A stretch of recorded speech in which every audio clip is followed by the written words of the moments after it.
Good afternoon, everyone. Welcome to the Applying Critical Thinking in the Classroom workshop. Thank you very much for attending this event. My name is Kurniawan Ridho Saputra.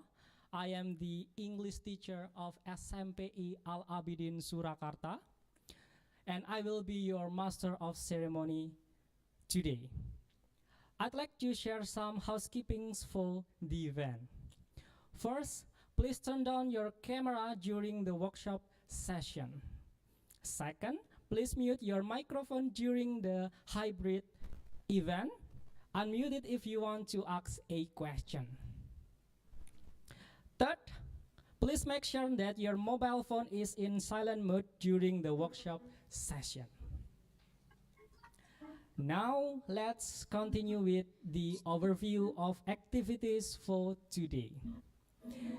The event's proceedings are: first, opening by BMC. Second, workshop session by our guest speaker, Mr. Sean Stelfox.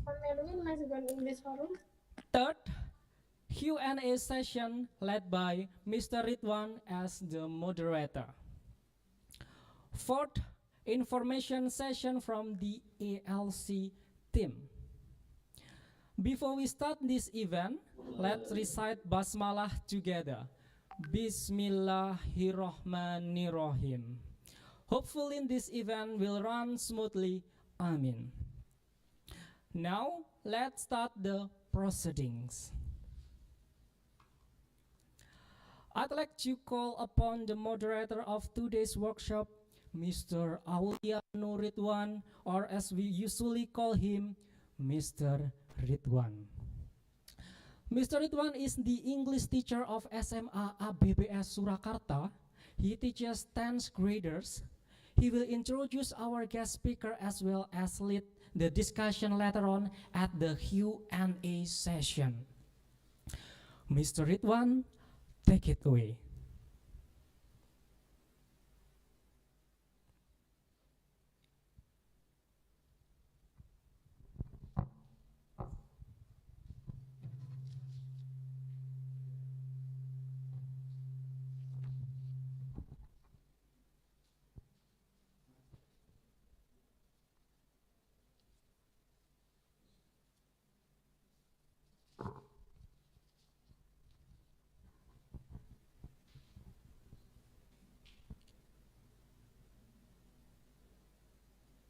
Okay, thank you, Mr. Ridho, for the chance. Bismillahirrahmanirrahim. Assalamualaikum warahmatullahi wabarakatuh.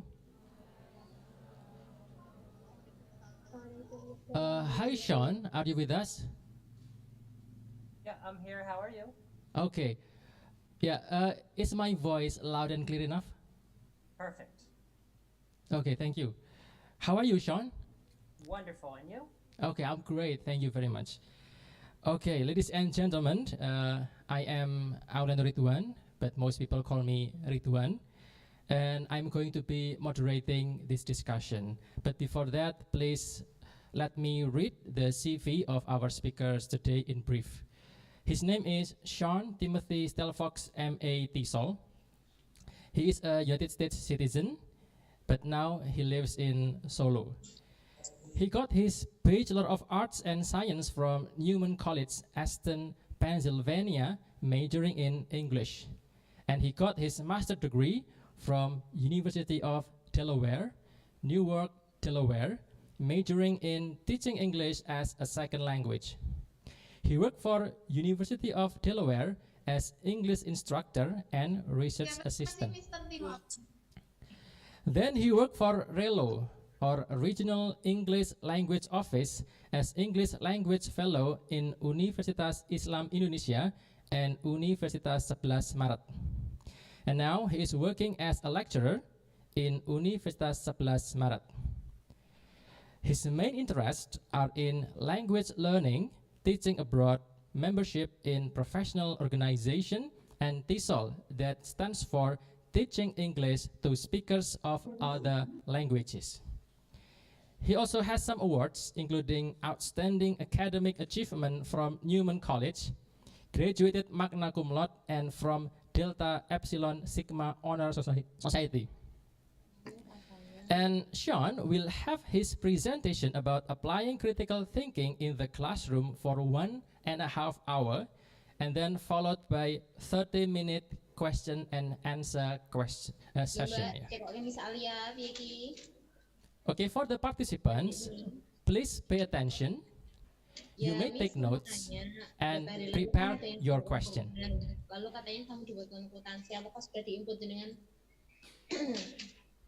Okay, for the participants who are joining this meeting online, please make sure that you mute your Zoom for now.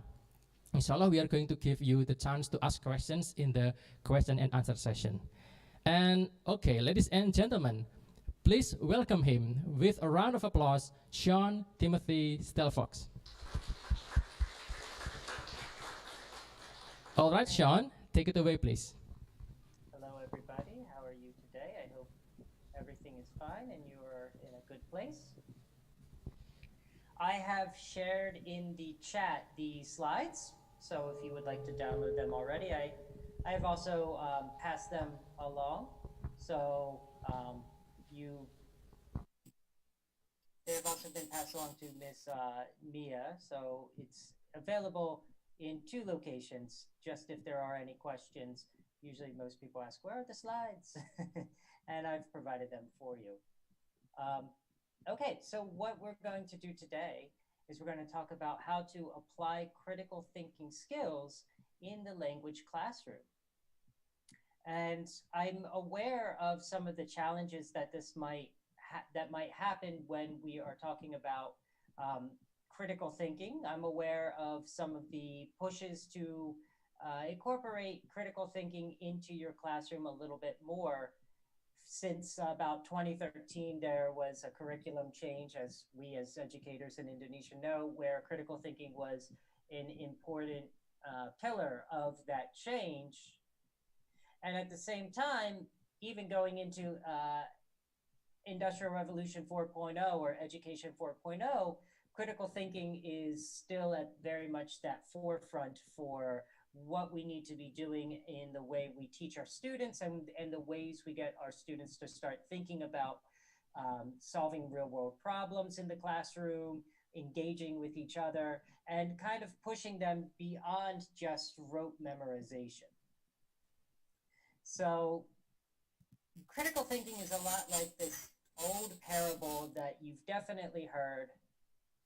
If you give a person a fish, they will eat for that day. But if you teach that person to fish, then they will eat for a lifetime.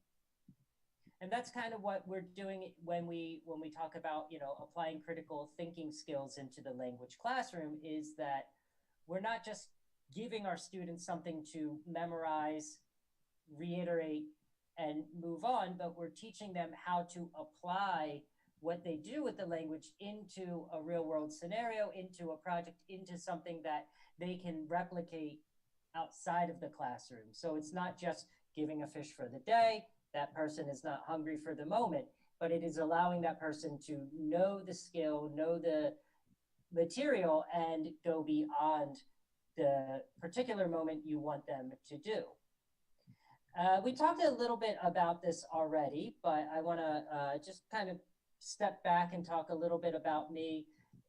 My master's is from the University of Delaware in 2010. I started teaching English before my master's, once I had my S1 in 2006.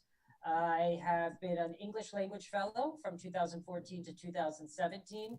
I was teaching at Universitas 11 Maret and Universitas Islam Indonesia for those periods of time as my fellowship. And then from 2017 until now, I've been at 11 Maret working in the English department in FIB Sastra English, in Sekolah Vokasi, working with the students with their Bahasa English for the translation program. And I've also been working in FKIP with the PBI students, helping prepare future English teachers in Indonesia. And today, our goal, what I want to focus on throughout today's class or today's workshop, is to discuss and reflect on critical thinking skills that we can use in the classroom and give you some suggestions for activities that can encourage those critical thinking skills. So I'm just going to kind of give you a broad list of activities and maybe one detailed example of an activity that can be useful in the different levels of critical thinking skills that can happen. If you would like to discuss more about that in the question and answer session, that would be fine. But I do assume that you come with a little bit of knowledge about some of the activities I will be talking about already, and probably use these activities in the classroom as it is, since you are well-trained teachers. And if I say, for example, bingo, you probably are familiar with bingo and have used bingo in the classroom already. So let's talk a little bit about, and why I talked about this background as my experience as an English language fellow. From 2014 to 2022, working specifically in Indonesia, I started out from 2014 to 2016 in Jogja. I was working at UII as part of their international program in a program they call the Bridging Program. It's since grown into something completely different. But what the Bridging Program is a 2-semester course designed to help first semester students build their critical thinking skills. So this happened right around the turn of the curriculum 2013, when critical thinking was being encouraged to be taught in schools. I had a group of first-year students, which are not much different. The only difference between a first-year student and a senior high school student is just, the fact that they've had a few months of a summer vacation, they've graduated one place and they've moved into college, but they still have that same mentality, especially the first year of, it's almost like a 13th grade in senior high school. So the students I worked with were very much similar to the students that you teach in senior high school. And so I got to see how their minds worked and how I could help them improve their critical thinking in this particular class. And then 2017 until 2022, which is now, and onward into the future, I've been working at UNS, specifically applying critical thinking in integrated English classes and critical reading classes.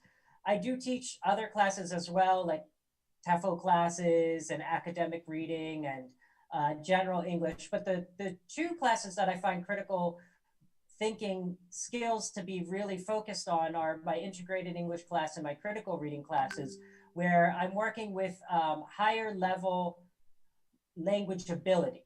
So one thing we'll find is that it's really helpful when we're talking about using critical thinking skills in English language classroom is that as you get to a higher level of your English ability, once you can start to use complex vocabulary and complex sentence structure, then you can really start to push critical thinking. It can be done at any level, but a lot of the activities that are really beneficial for critical thinking really happen once the students go beyond just remembering and using vocabulary, but being able to apply the language into certain situations. And that's where my integrated English, those are usually students in their 5th or 6th semester, and critical reading skills, critical reading classes come into play, because I'm working with students that have higher level thinking, but working on it in a foreign language. And I use a lot of, in these classes, Socratic questioning. And Socratic questioning, I have a little slide here that kind of breaks down some helpful ways for you to apply or think about how you can use Socratic questioning in your classroom. So it's not just asking students to tell me about what did you do last night when you're asking questions, but it's more about getting the students to clarify or further their understanding. So if you're having a discussion about a topic, say, for example, you discuss like a global topic like global warming, could you give me an example? Or could you explain further? So you're having a discussion about global warming. A student brings up a very good point about global warming, and you ask, can you give me an example? Or what are you trying to say? Could you explain that detail a little bit further? In what way could this example be applied to another example? In Socratic questioning, we can find that we can use it to challenge assumptions. So one important thing in critical thinking that I've been trying to do lately is to get students to look at their own bias that they might have in the world about certain topics, and try to get the students to change their assumptions and think about multiple perspectives. So I could ask them, is that always the case? We're talking about maybe ethics. We have an ethical conversation about something. Is that always the way things happen? Or what would happen if? Right? So thinking about alternative outcomes. When we take a look at proof, evidence of what they're trying to say, I asked them to back it up. Okay, so how did you know this information? Where did you find it? Is that truthful evidence? Or are you looking at something false, like hoax information? So getting the students to examine the content on a deeper level is very important in critical thinking, especially when we're trying to use Socratic questioning, which is just getting the students to have a conversation based off of their questions and answers. Again, like I said here with challenging assumptions, I also get them to think about other people, to have a little bit of empathy. So what other points could be said about the topic that we are discussing? We're talking about global warming. What are some multiple perspectives on global warming? What viewpoint might seem to be more appropriate in certain contexts? Getting the students to think about consequences and implications is very helpful in Socratic questioning. Getting them to think about their own personal experiences, or what could happen if? What could be done to change or improve? What if you are wrong? So these are like your what if questions. What could happen? And then, of course, meta questions, which are questions that I would say, why do you think I asked this question? So why do you think I asked you if you're wrong? What is the point of this question?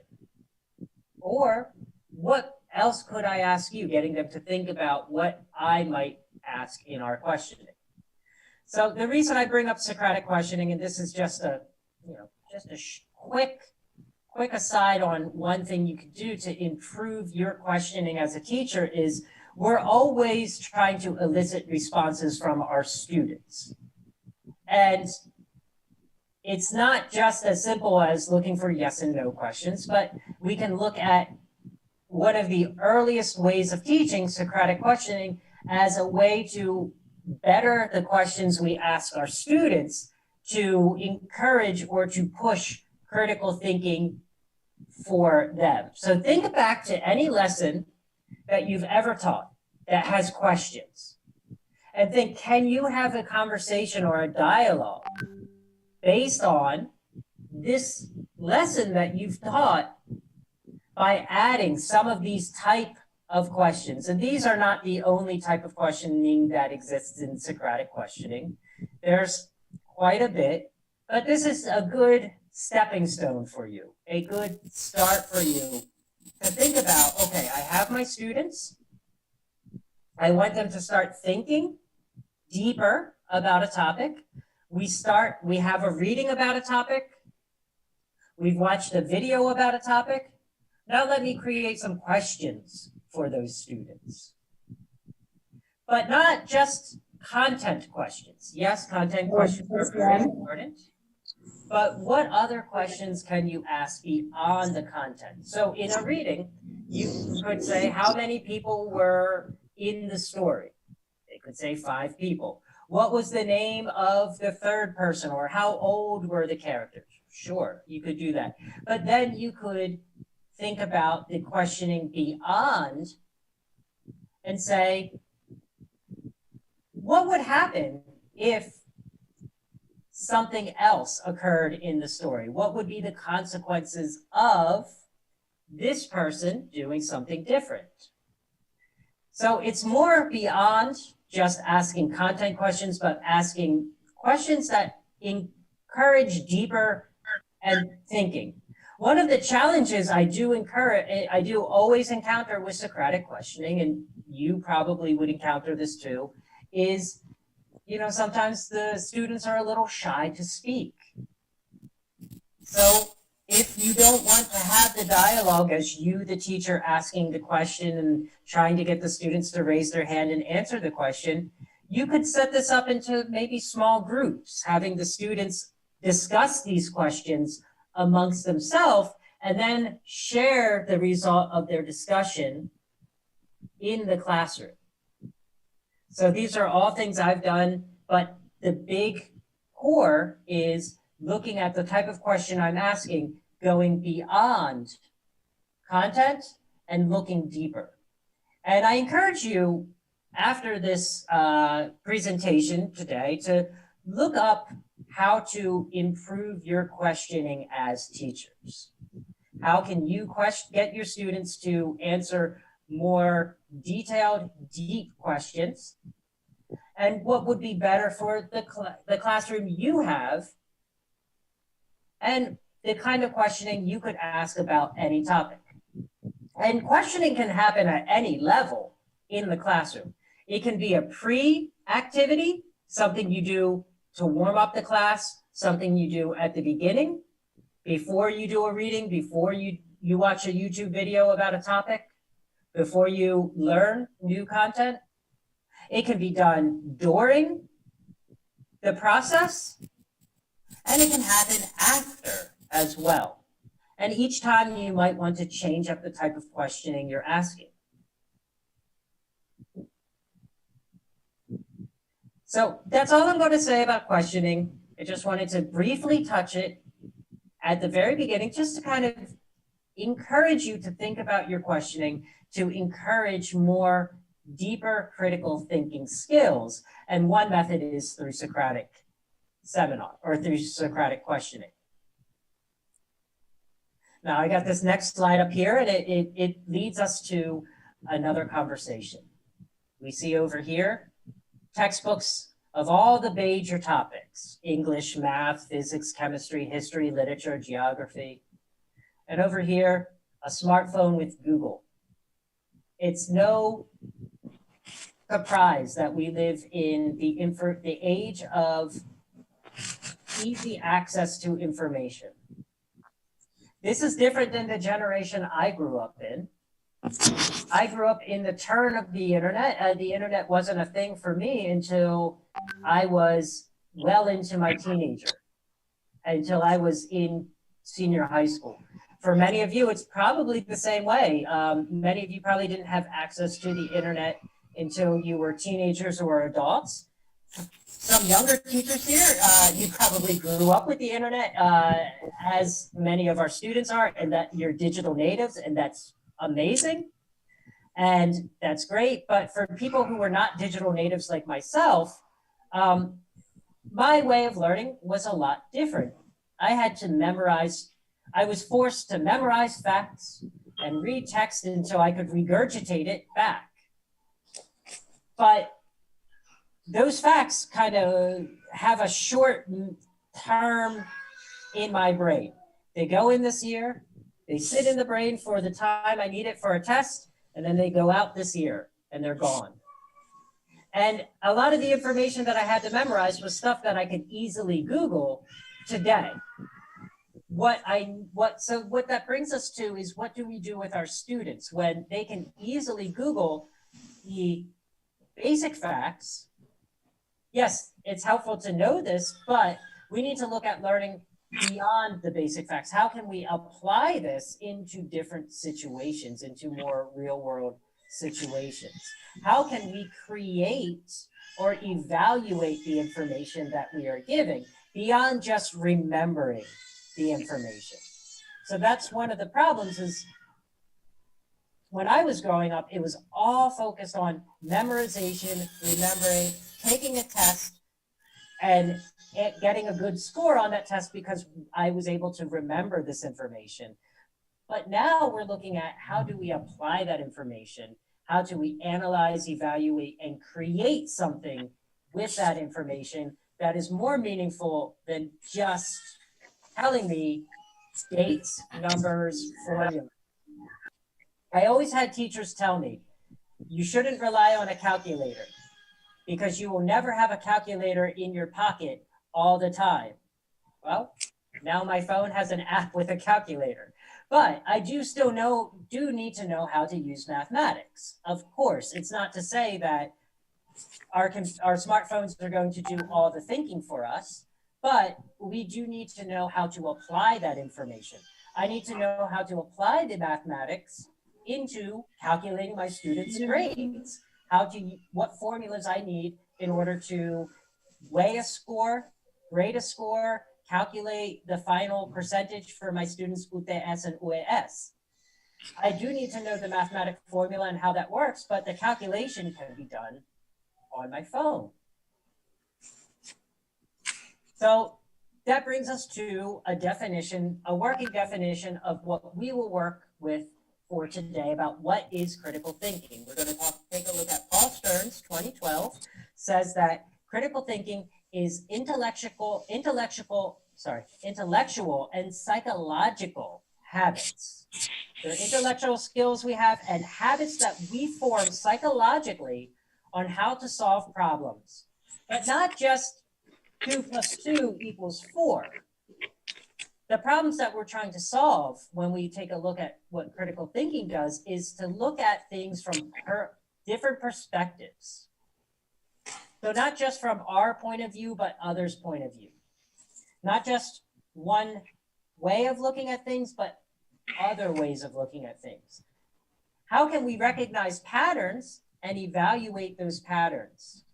How can we produce, judge, or evaluate possible solutions?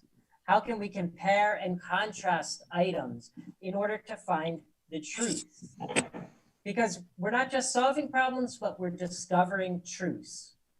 We have an inference that we can find to be valid.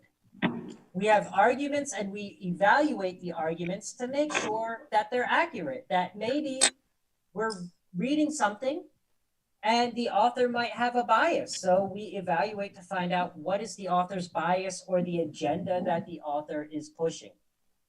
We need to analyze that information. We need to synthesize and imagine. Again, recognizing patterns and recognizing context and bias. What is the context for the article we're reading? How can we evaluate whether the author is being truthful or not? Does the author have an agenda they are pushing? These are all things that are very helpful tools to not only navigate our students for our classroom, but also the real world that we live in. Because, as we know, hoax exists on the internet. And one of the positive side effects of being a critical thinker is being able to be more skeptical about an article you read that might be promoting a homeopathic cure that isn't really rooted in science or factual information. Or how can we recognize that somebody is trying to get us to buy something or to fall into a scam? Well, we need to have critical thinking skills to discover that truth. A couple of themes, again, going with Paul Stearns about critical thinking. Critical thinking is an active way of thinking. It's not passive. It's not taking in information and pushing it out, but it's actively pushing our brain to ask questions.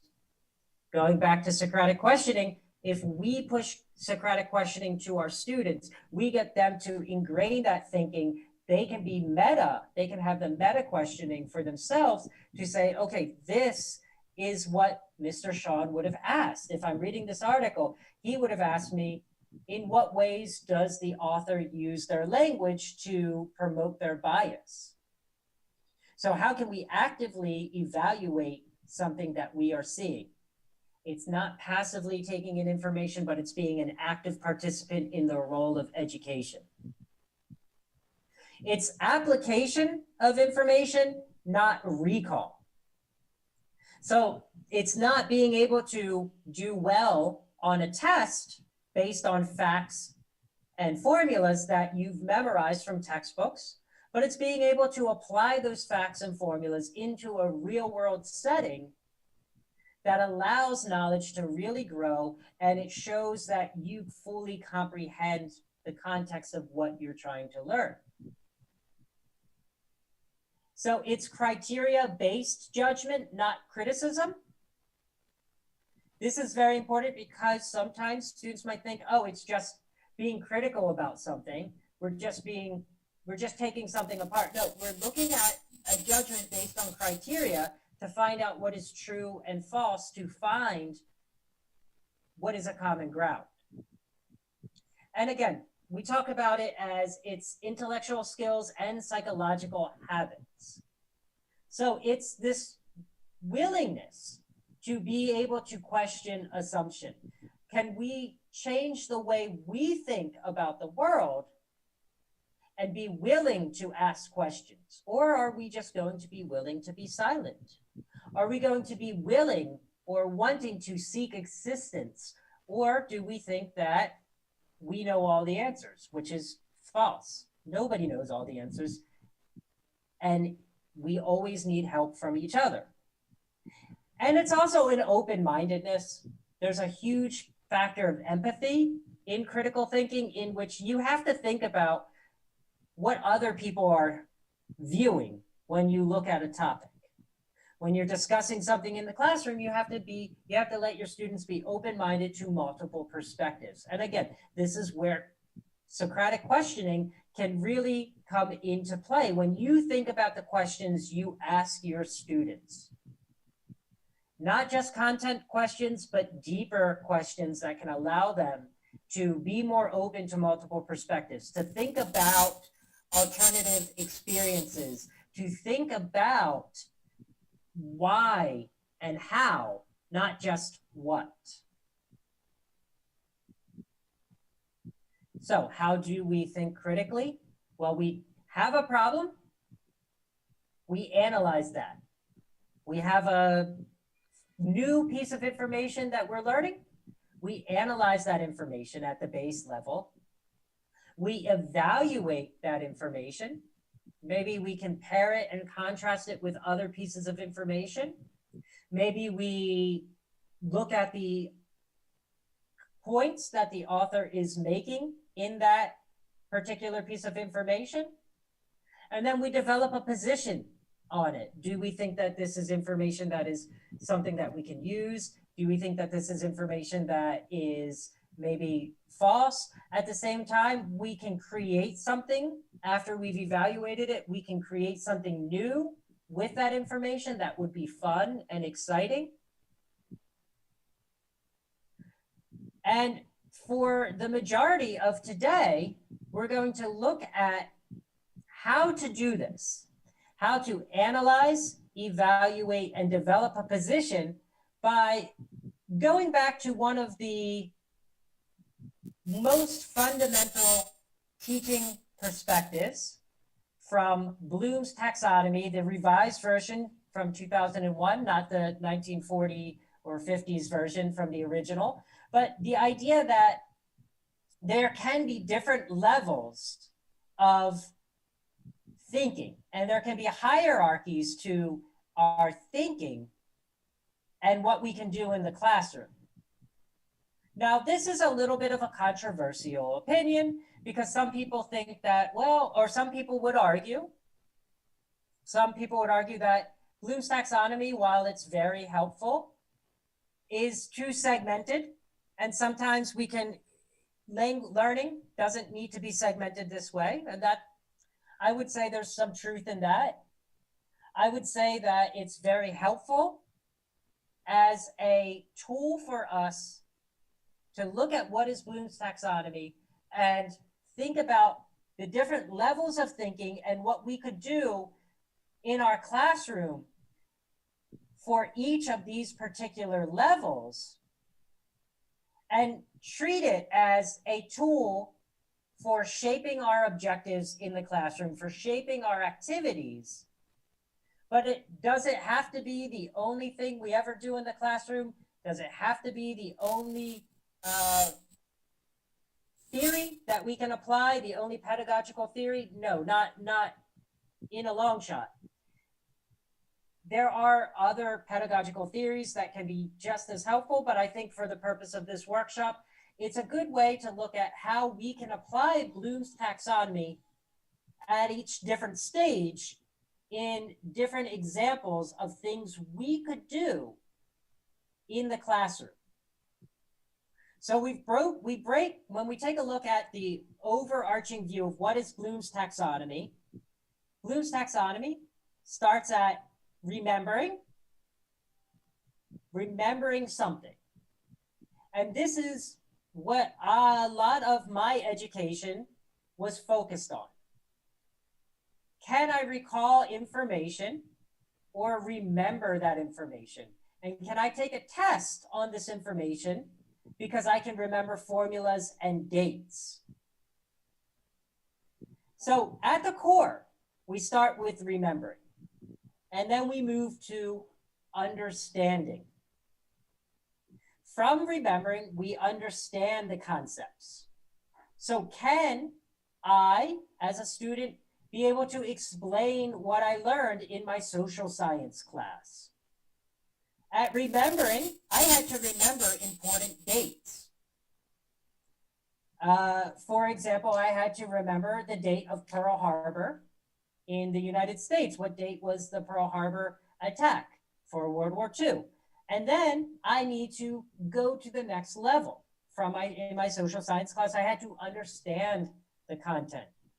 I needed to explain what happened or describe what happened, not just the date, but also what happened at that day, how it worked. I needed to paraphrase it and put it in my own words.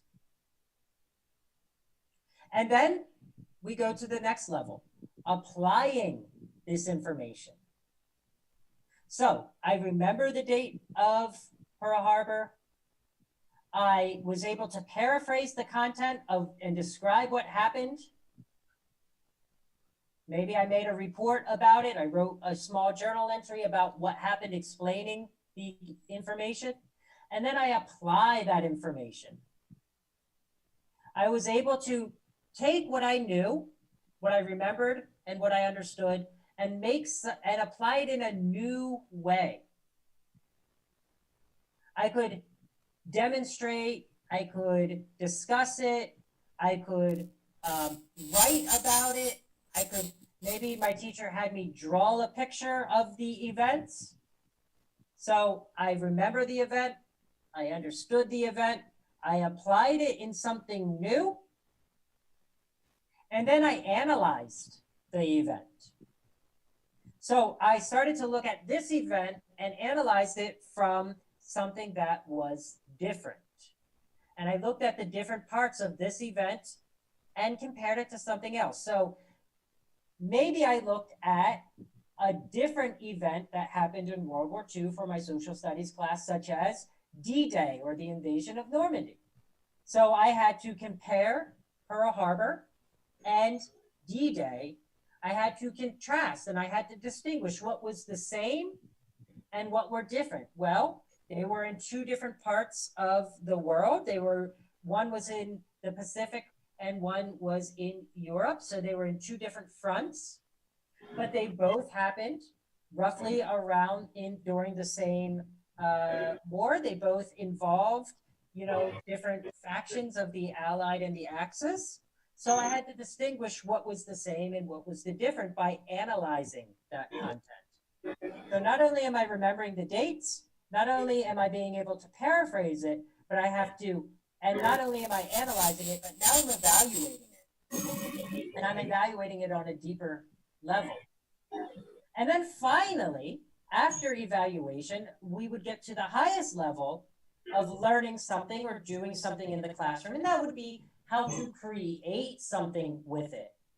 So in this case, you would be able to create something with maybe something new, a product from what you've learned and discussed in your class or your point of view.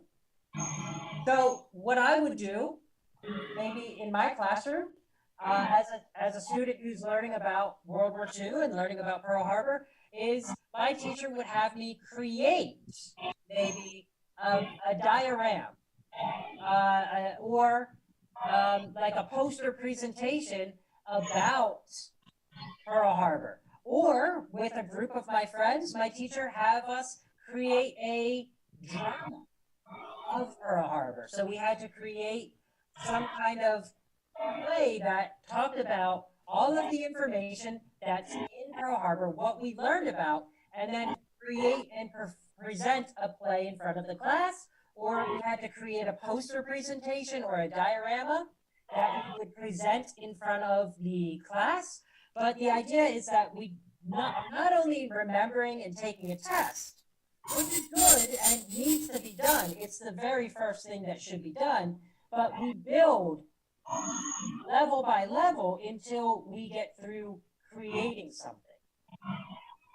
And this is a very helpful tool, and what I think would be very nice for you today, one thing you could take from here is if you have to do project-based learning, this could be a very helpful way for you to order your project-based learning into your different meetings. So you have a project you want your students to do in your social science class, where you want your students to be able to give a diorama presentation on an historical event that happened in Indonesia, where they have to present props and text and images and discuss it in a great detail. They're creating something from that. Well, before you get there, you can build through each of these steps. So maybe one meeting is focused on remembering and understanding.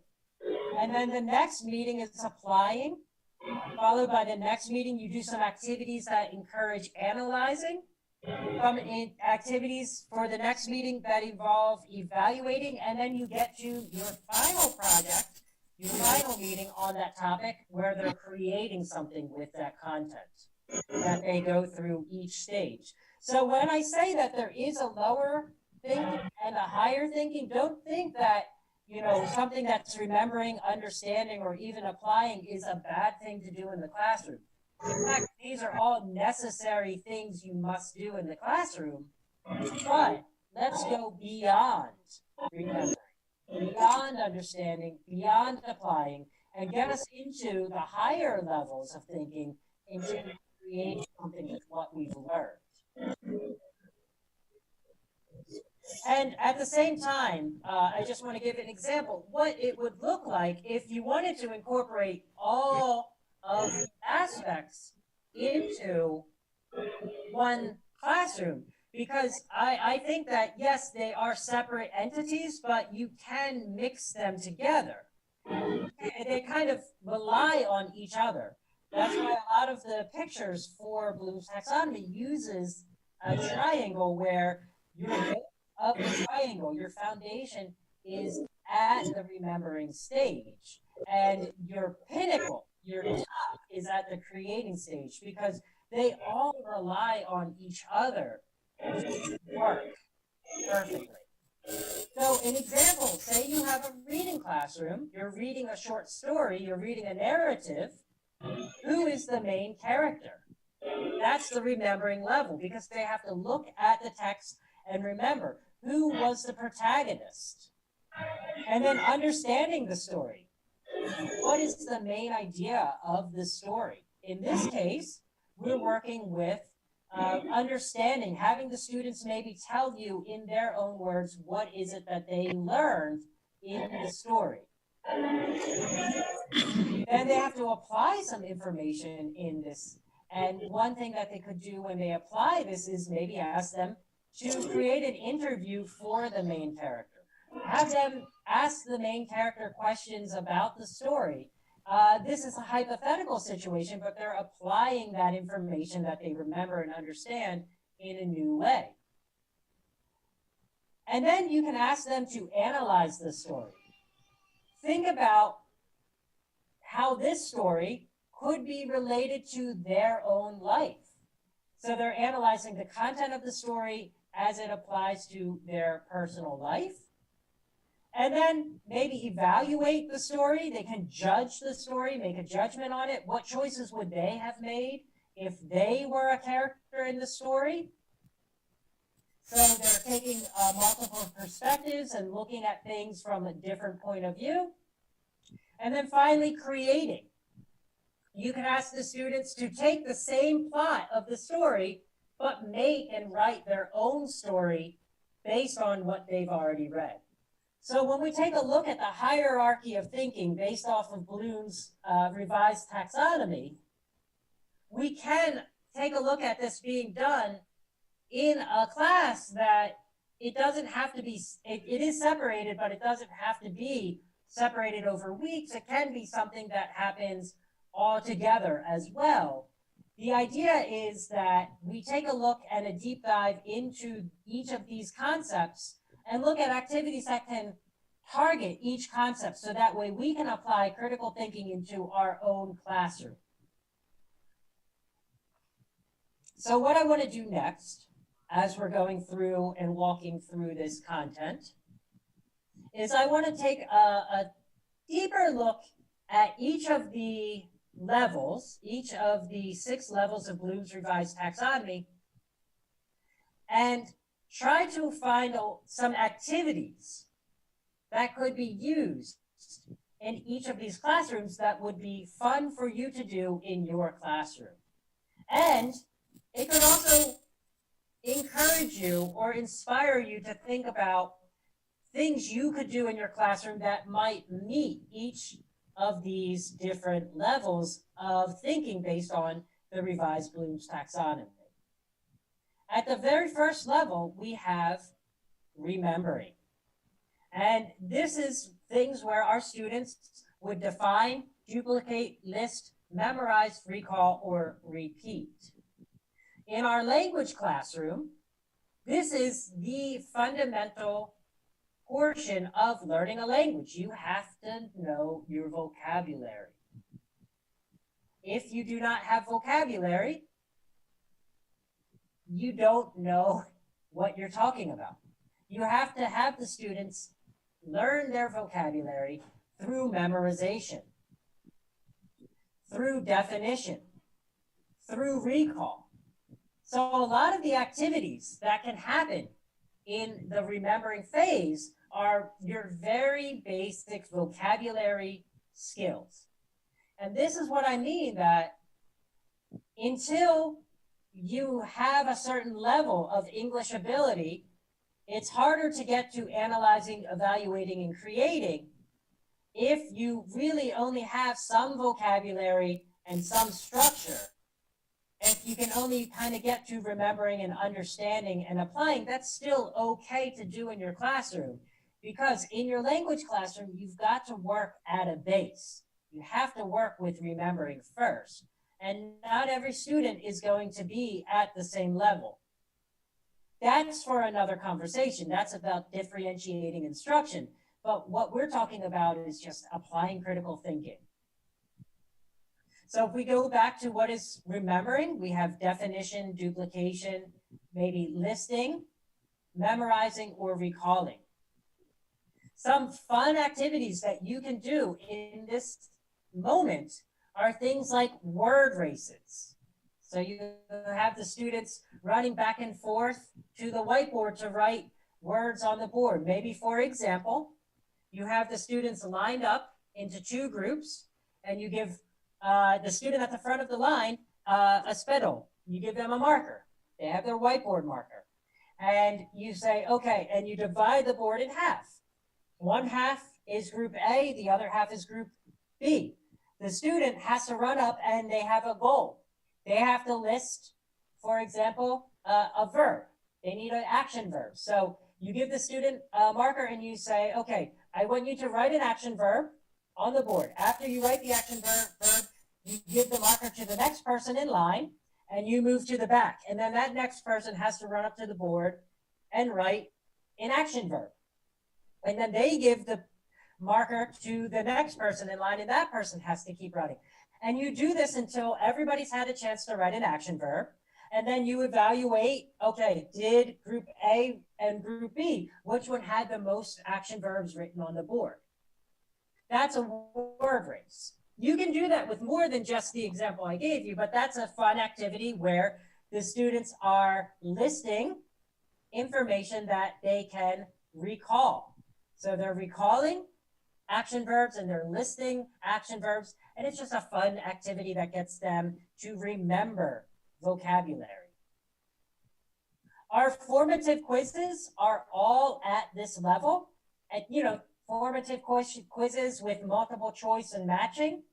These are all about remembering. And it's very important that we do give formative quizzes. I don't want you to think that I'm anti-formative quiz. I'm not. But formative quizzes do not elicit higher level thinking. They only focus at the base level, which is important to have, and our students do need to remember information in order to get to the higher level. But that's where our formative quizzes lie. They sit at remembering. Another fun activity you could play at the remembering level is 20 questions. I'll save that one for later because I have a detailed explanation. We can play Hangman.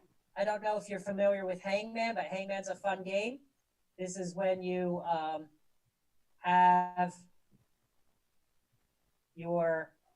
your little gallows, and then you might have a word that has 4 letters. And so in your mind, you say, okay, I have a word that has 4 letters, and your students say, okay, does it have an E? And you can say, sorry, it does not have an E. So then you get to draw the start of the man. You've probably played Hangman before with your class, so we'll just run through a quick one. And you say, it does not have an E. And then the next student says, does it have an F? And you can say, yes, it does have an F. And then the next student says, oh, okay, well, a word that can, oh, I know, does it have an R? And you can say, yes, it does have an R. This is my poor drawing of an R. And then the next student says, okay, it begins with, it doesn't have an E, so doesn't it have an A? And then you say, no, it doesn't have an A. So you can just, and then another student can say, well, does it have an O? And you can say, yes, it does have an O. And then you can say, and then the next student says F-O and an R. Oh, I know, the word is for. And you can say, yeah, you're correct. It's a 4-letter word, and the letter is for. But if they didn't get it correct, you would end up finishing and drawing the poor hangman. So this is a fun way to get your students to remember spelling, to recall vocabulary. You can also play Find Someone Who. You give the students a small list, and they have to go around and find someone who has a birthday on June 20th. Find someone who is from Georgia. Find someone who has eaten nasi today. And they can create a list of all of this information. And then, of course, bingo.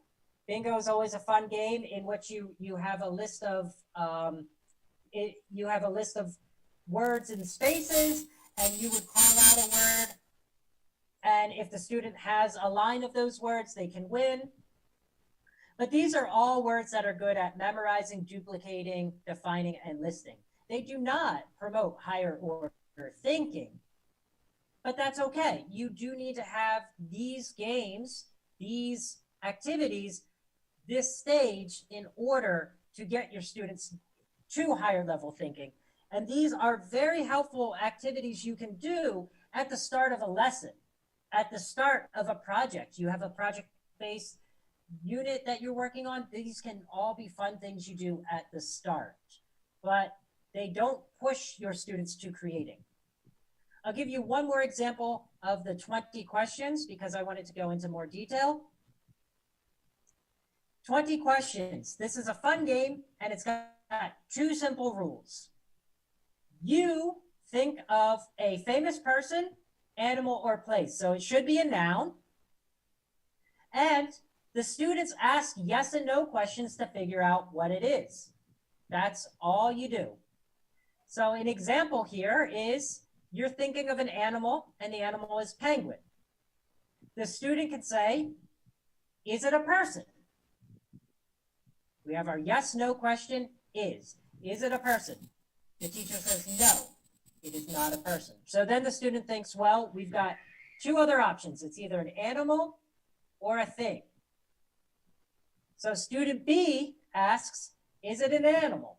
And the teacher says, yes, it is an animal. And then student C says, okay, well, I know animals. Animals can have hair, fur, or feathers. Does it have fur? The teacher says, no, it does not have fur. So then student D says, okay, I'm going to think about geographically locating this animal on the globe. I wonder, does this animal live in Europe? The teacher says, well, no, it does not live in Europe. So then student E might ask, is it a bird? And the teacher could say, yes, it is a bird. And then student F could say, does it fly? And the teacher can say, no, it does not fly. So you can keep playing this until you get 20 questions. And after 20 questions, if the students haven't figured it out, then you can show them what the animal is. And they can say, oh, okay, now I understand. Of course, it's a penguin. A penguin is not a person. It's an animal. It does not have fur. It does not live in Europe. It is a bird. It does not fly. And you can have other students do this as well. The different other students can play this game either with each other in small groups if you have a large classroom, or you can have a student think of the person, animal, or thing and share that for 20 questions in front of the class. I mentioned place. It could also be a place. So this would be a fun activity to do, maybe in geography. If you're trying to learn about different places in Indonesia or around the world, this would be a fun activity to do as well. So we talked about remembering. We can move on to understanding. So after we remember, after our students have learned vocabulary in our language classroom, and they know these vocabulary, now we move to the next level. Let's classify, describe, discuss, explain, or identify some information. So one thing we can do for this, maybe we can have describe an image in pairs. So we have our students working together and there's an image and we can have them elicit as much vocabulary to describe what they see in the image. For example, we give them a picture of a room and they need to describe all of the items they see in the room and the location of those items in the room. And they're working with a partner for that. We could get our students to retell a story, plot, or event in sequence. So maybe we've read a narrative and we get our students to retell the narrative that they've read.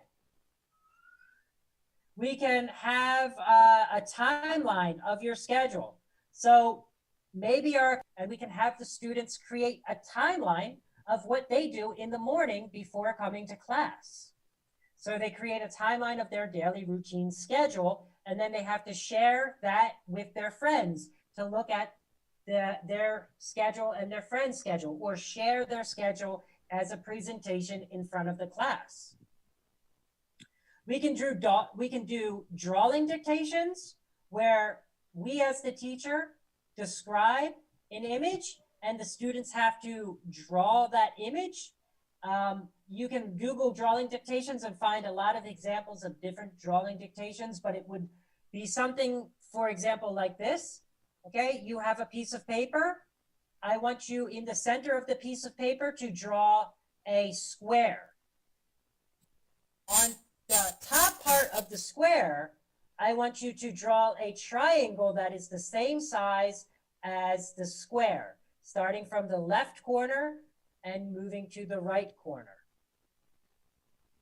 At the bottom and in the center of the square, I want you to draw a rectangle that is vertical. Next to the rectangle, I want you to draw a square that is just a little higher. So what you've had your students do is they drew a square, and then above the square, you had them draw a triangle.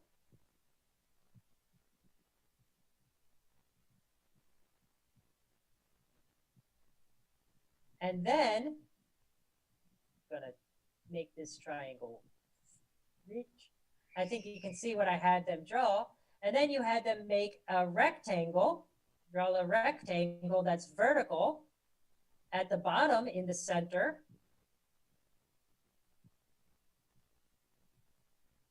And next to the rectangle, I didn't specify, I should say, on the right side or their right side, draw another square. And then you can say, in that square, put a cross.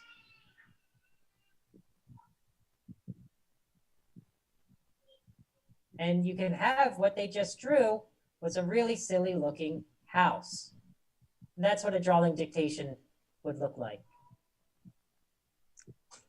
You can have your students working with information gap activities. So this is an activity in which the students have different pieces of information. For example, a map. Student A has a map and student B has the same map, but on that map, the buildings have different names. Some buildings are named on student A's map, and on student B's map, there are no names. And what has to happen is student A is giving directions to the location, and student B has to listen to the directions and follow the directions that the student is giving until they reach the location on the map that has no name. And then they can write the name of that location. So that's an example of an information gap activity. There are many different types of information gap activities, but these are activities where student A has a little bit of the information and student B has the other piece of the information, and they have to have a conversation to describe, discuss, or explain in order to get the full piece of the information. Things like graphic organizers and diagrams work really well at the understanding level. One example detail that I would give you is this concept of silent comics. This is an activity you can do in your language classroom where you find a comic strip and you remove the words. So the students see a comic, but there's no words, and they need to tell the story based on the events that happen. They have to retell the story. So for example, we have this comic strip right here. There are no words, and there's a story that happens. And the students have to look at the information here, and they have to know their vocabulary, remember their vocabulary, and then understand what is happening here in order to retell the information or to fill in the information. So they can say, one day, Calvin was getting ready to go to school, but Calvin's mom realized that he had forgot his lunch. Calvin also remembered he forgot his lunch while he was waiting for the bus with Susie. So Calvin ran as fast as he could to his home. And his mom ran as fast as she could to her home, to the bus stop, to give Calvin his lunch. But wouldn't you know, Calvin and his mom missed each other because Calvin went under his fence and his mom went out the front door. When Calvin got to his home, his lunch wasn't there and he had no idea where it went. And when Calvin's mom got to the bus stop, Susie told Calvin's mom that he had run home to get his lunch. In the middle, between the school and the bus stop, Calvin and his mom met. But as soon as they got the lunch, wouldn't you know it, the bus left without Calvin. So then Calvin and his mom were angry with each other, and Calvin's mom had to drive him to school.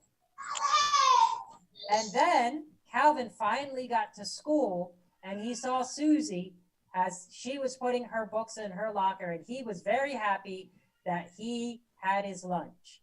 His mom was upset, but at home, and finally happy that Calvin had his lunch. But then Calvin remembered, where are my books? And Calvin's mom got very angry when she saw that Calvin's books were on the same table where his lunch was.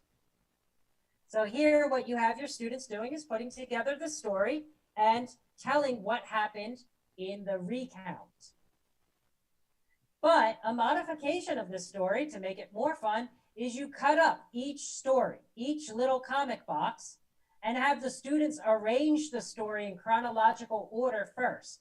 So you cut up each box, you give them a mix of things, and they have to organize they have to put it together like a puzzle first and organize the events, and then they can tell the story. So these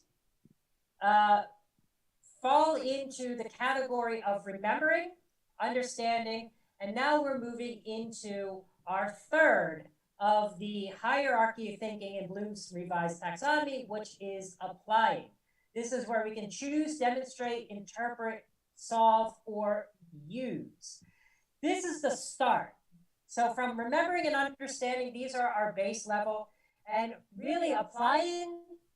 Once we get between apply, understanding, and we get into applying, this is when we start to use our higher level thinking in our language classroom. So some examples here in applying are how we can solve, use, modify, and illustrate what we've learned. A couple of examples here could be having our students work together in a role play. This could be 2 students working together, 3 students, 4, 5, 6. The limit is up to you, to your classroom size, and to what you think is appropriate for the role play. But what you would want to do in the role play is give the students a task.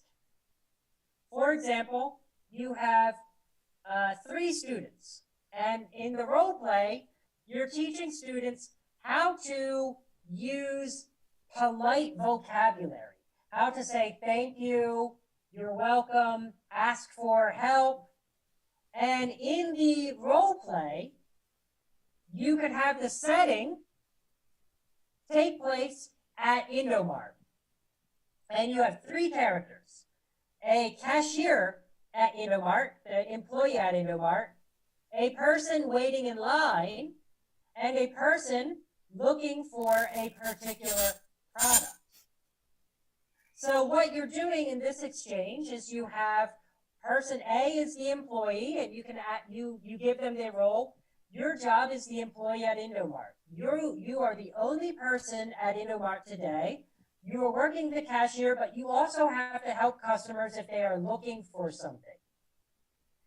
Person number 2 is waiting in line to pay for their groceries. And person number 3, you tell the student your role is to come into Indomart and you are looking for a particular product such as a candy bar and a soda. But the candy bar and soda appear to be empty on the shelf. So you need to ask the cashier if they have the candy bar and soda in the back. And that cashier has to look for you. So then you let the students discuss what language they should use to be the employee and the 2 customers. How should they negotiate the language? What vocabulary will they use? How will they talk about it? What order will they do it? And then they would perform that role play in front of the class. At the same time, other students are performing maybe different role play that has a similar task. So you've turned your classroom from just remembering vocabulary and understanding vocabulary, but applying that information in a fun way, in the way of a skit or a role play. You could also have your students showing how to use something or how to do something. So maybe you can have your students showing how to use a blender or how to use a computer. This is how you can illustrate beyond just remembering the vocabulary for what is a computer or what is a blender, but also showing and understanding the content, how, understanding procedure text, first, second, third, and then showing and illustrating how you would use something. So applying what you know in a more realistic content. You can have your students present a recipe. I'll talk about this one in a little bit more detail. Fill in the blank and close activities also fall into this category of applying as well, because it allows the students to modify or use the vocabulary. So these are activities where maybe they have to listen and there's some words that are missing from a script or a song, and they have to listen and fill in the words that they hear. So these fall into understanding and applying. Well, let's talk about presenting a recipe, what this might look like in your language classroom. So what you could do is have your students working in a small group, maybe partners. It could also be individual, but I find it works well with either a partner or a trio in groups of 2 or 3. They have to go on the internet and find a recipe for something. And I would encourage them to pick a simple recipe, something that has maybe 6 or 7 steps. They don't need to look up Gordon Ramsay's recipe that has 20 steps in it, but something easy. Look for an easy recipe, something that has a few ingredients and a few steps. And then they can present this recipe to the class. They don't need to use real ingredients to present the recipe. You can have them do paper craft, for example, taking crayon and pencil and scissors and drawing the ingredients. Maybe they need pots and pans, they can bring those from home. Or they can be creative and use something that they have in the classroom to pretend and use their imagination that these are the ingredients that they're preparing. So they don't have to actually make the dish, they can create and make it look like they've created the dish from paper craft. A couple of guidelines. Of course, it's important to teach the vocabulary, so things that they need to remember at the base level. Process vocabulary, first, second, next, last. Vocabulary related to cooking, especially action verbs like chop, slice, break, stir, whisk. Also, this is an opportunity to teach nonverbal language skills, how to give a good presentation, how to engage the audience. And yes, the students can get something from the internet, like the example I'm about to show you, but encourage the students to create maybe a unique story about the recipe or to go beyond each step. Don't just say the sentence that they see, but to elaborate it in more detail. Personalize the cooking show to make it engaging and fun. Here's an example of a recipe that I would encourage my students to use. It's called Easy Pancakes. Even in the URL, we can say, see, it says Easy Pancakes. So easy is very important in this stage. As we can see, it only has 6 ingredients and 2 of them are optional. So even tell them, hey, if you have an optional ingredient, it's okay to cross it out because the presentation is going to be pretty long. And if we take a look at the method, the steps, there's 4 steps and a 5th step, which is optional. So you can tell them maybe you don't need to use this 5th step. So you can kind of encourage the students to simplify it, but then tell them, okay, in each of these steps, don't just tell me put 100 grams of plain flour, 2 eggs, 300 milliliters of milk, 1 tablespoon flour, etc. Don't just read it to me. Live it, experience it, elaborate, make a unique story about the recipe. Go into more detail. Use the nonverbal language to show me how you would put the flour into the bowl, crack the eggs, and put some emphasis into it. So it's not just about reading a script, but living it and encouraging it and applying it into something that is beyond just this text. But this is one activity you could do where, yes, they need to know, yes, they need to understand, and now they can apply. And they apply it in a classroom setting where they pretend to be a YouTube chef. So we've talked about remembering, understanding, applying, and now we're going to get into analyzing. And these 3, analyzing, evaluating, and creating, is really where critical thinking shines. Yes, we can get illicit critical thinking from these, understanding, applying, but it's really when we get to analyzing, evaluating, and creating that critical thinking is at its peak. However, we cannot get to analyzing, creating, and evaluating without building on remembering, understanding, and applying. And we can do these all together. They can be mixed together step by step in a lesson. But analyzing is when we get into comparative and contrasting, where we criticize things and differentiate things. So when we take a look at analyzing, we can have our students make predictions.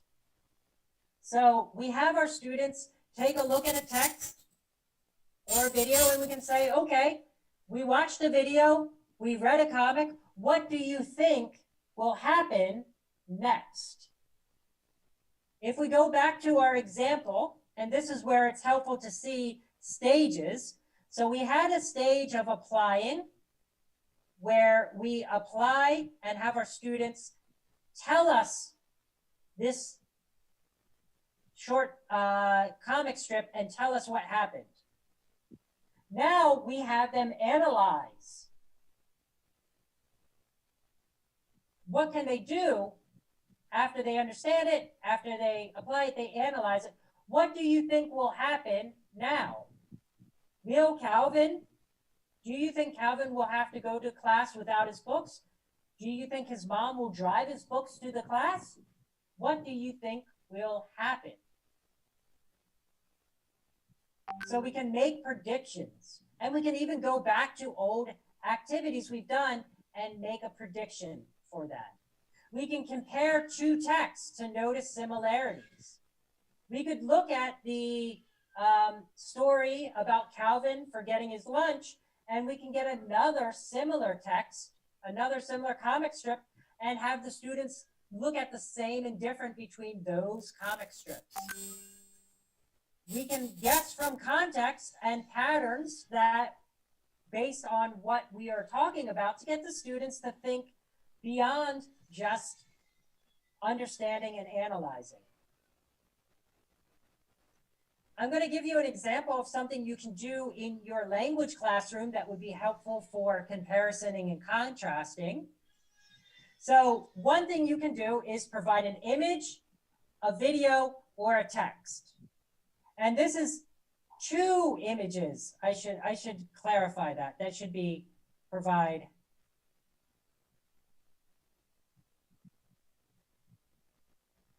two images. Not an image, but 2 images.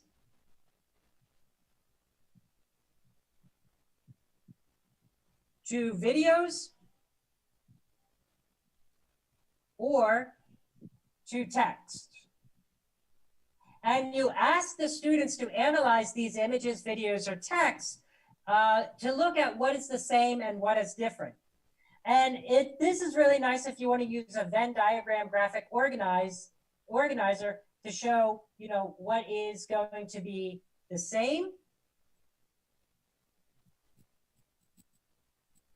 and what is going to be the different.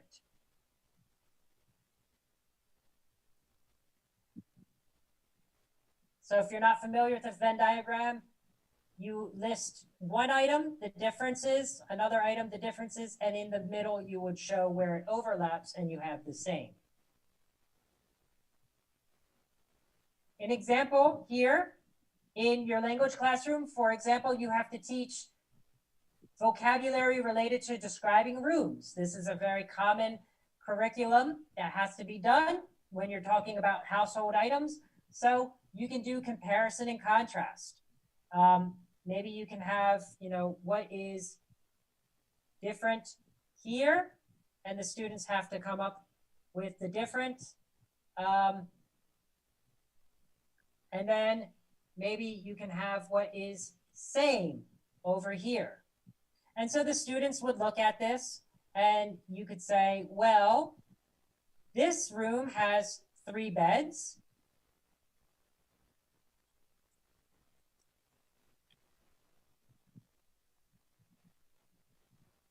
This room has 1 bed. You can say, okay, well, what are some other differences? 1 bed has a desk and chair.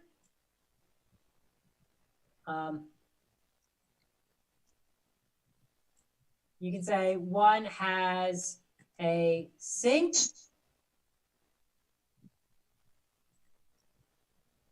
And so you get your students to just start thinking about what are the differences and what are the same. But what are the same? Well, they both have windows. They might be different. This one has, a window here. This one has 2 windows here. This has windows here. They both have lamps. There's lamps here and lamps here. So they both have exactly 2 lamps. So you get your students to think about what is the same and what is different. And then we move on to evaluating. So from remembering vocabulary, understanding and using that vocabulary and applying it, analyzing, evaluating. Here we take a stance on something. We can criticize, judge, support, or evaluate something. And this could be fun, where we start to get into higher level thinking with our activities, and we can start building more projects. For example, one thing we could do is Clue, a murder mystery. So we have a classroom where everybody has a different role, and one person is a murderer. And we have to figure out who is the murderer by playing Clue. And we have to find evidence to support who is the murderer and how it happened. We have travel brochures. So maybe we have our students making either a travel brochure as a physical document or a travel video, where maybe we tell them, here's a place in Solo, Pasar Gede. Go to Pasar Gede and evaluate everything that a person might find in Pasar Gede and create a travel brochure to try to encourage someone to go to Paso Gede. Or make a travel video.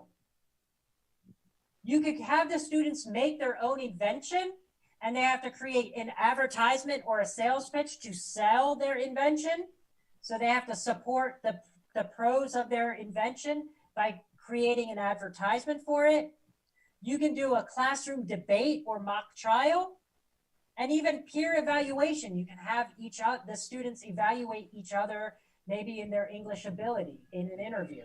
And they have to interview each other and evaluate each other. Let's take a look more at a debate, because these are always fun, and this can be done in any classroom, not just the language classroom. But think about a topic that has multiple perspectives. So something that more than one person agrees with, and that shouldn't be too hard. There's so many topics that have multiple perspectives. You could say there should be no homework in English class. Some people would agree and some would disagree. Global warming is not a serious concern. Some people would agree, some people would disagree. You divide those two opposing perspectives into an affirmative group and a negative group. And it doesn't matter if the student agrees with the topic or not. Maybe you have students that would feel that there should be no homework in English class, but you put them in a group that argues for homework in the English class. That's okay, no problem there, because you want the students to think critically from multiple perspectives. You want them to not just think about their opinion, but other opinions as well, because they have to research the topic from multiple perspectives to anticipate the response that the other team might have. And during the debate, each team will have a set to argue their rebuttals and arguments, and you assign one team to win. What you have to consider is how to do research. So you have to teach your students how to do research, how to find valid research and look at multiple perspectives. Just because you don't agree with this topic doesn't mean that other people don't. So you have to be empathetic and think about what other people feel.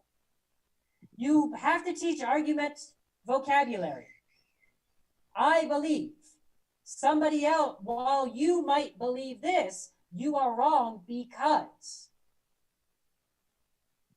You have to teach how to listen to an opponent and form a rebuttal on the spot.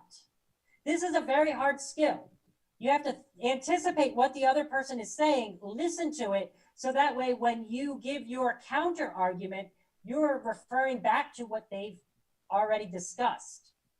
This is very important. The loudest speaker doesn't always win. Too many times have I done a debate in class and students think that if I can yell and I can get my point across and yell and tell you why you are wrong, I am right because I am loud. No, you have to teach students that logic wins over emotion. The logical debate, the logical argument is the winner, not the loudest person.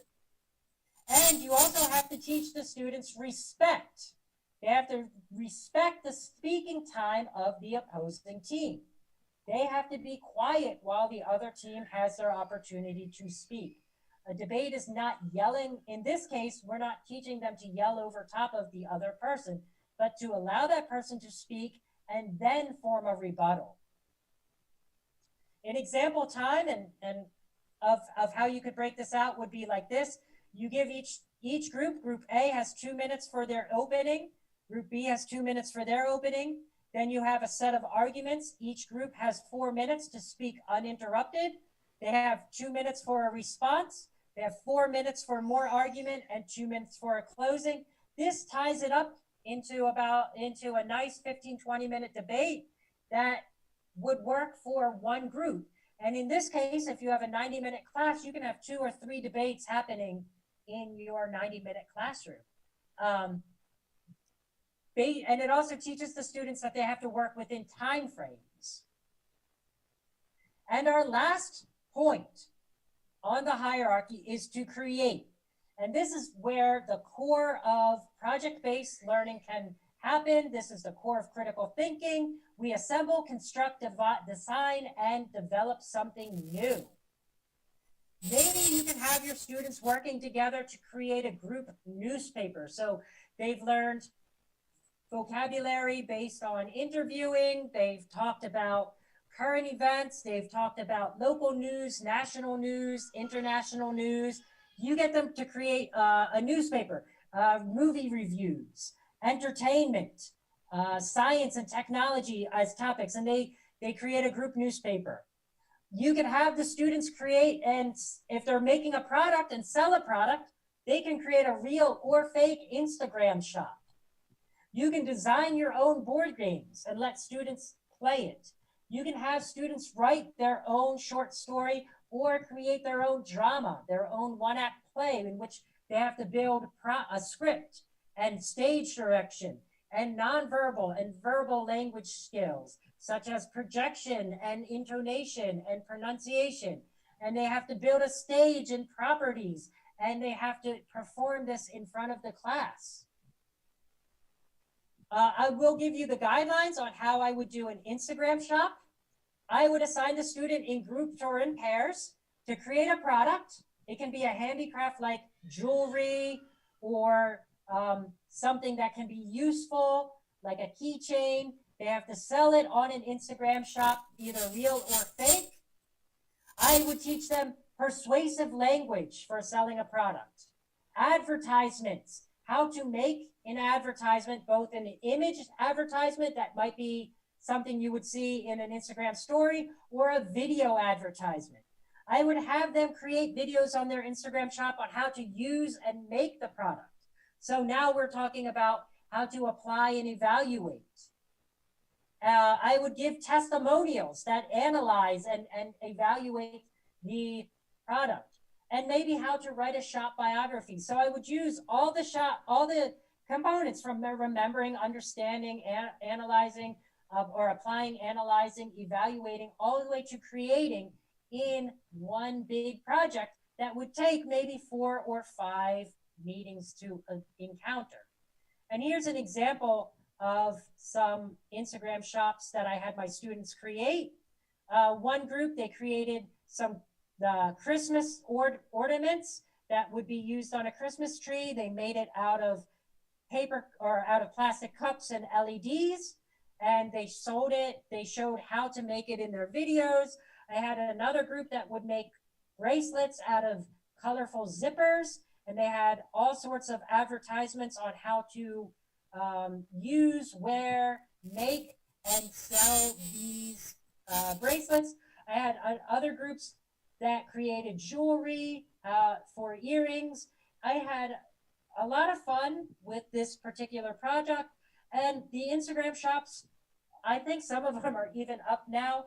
I don't know if they made it into something that they sell, but it was a fake Instagram shop that did have a real live component on Instagram, but either they deleted it or forgot about it since. But it is a fun project that you could do with your classroom because we're at that creating stage. So with that said, I believe we are at the 2:30 mark, which means it is time for your questions.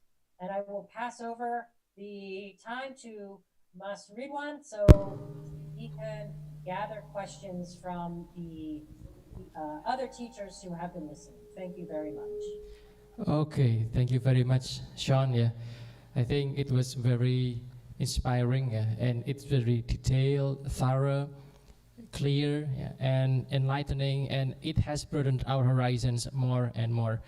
And you are amazingly very punctual, Sean. Yeah, thank you very much.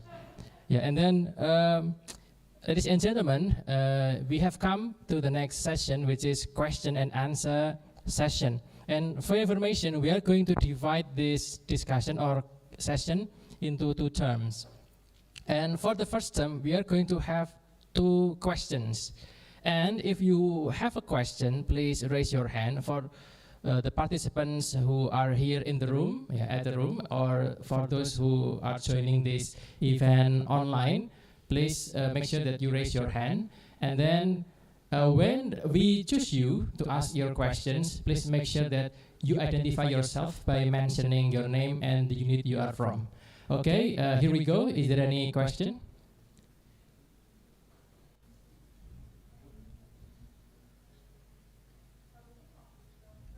Okay, from this room first, probably. The microphone and the camera is ready. And for the ones at this room, please make sure that and kindly come closer to the camera in the front of this room. Anyone, please raise your hand. Check.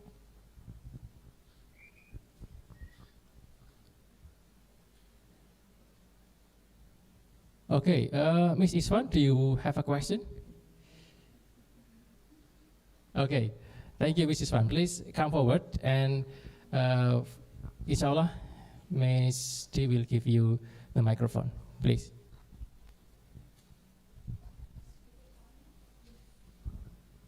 Check, check. Okay. Okay, thank you. Hi, Sean. My name is Isfan. I'm a high school teacher.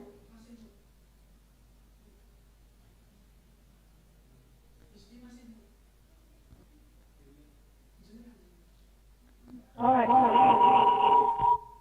Okay.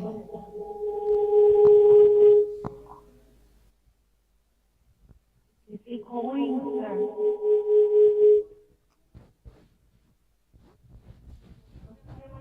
I don't think you can just this one. You turn it off. Yeah. Go on with this one. Should I use this? Yep, yep. Okay. Can you hear? Okay. Thank you. Hi, Sean. My name is Isfan. I'm a high school teacher. So my question is about learning these theoretical insights about critical thinking skill in classroom. I couldn't help but think, did my teacher in the past learn about all this? Did they correctly plan critical thinking in my classroom? Because I didn't know if I now have those kind of skills in me as a teacher. So, but I hope I do. So, do you have any tips or like activity or a hobby that we could do or we could start doing to train ourselves? Because when we teach our student, we should have that skills too. Okay, that's my question. Thank you. Okay, thank you. Thank you, Mrs. Fan, for the question. And now for the second questions. Please.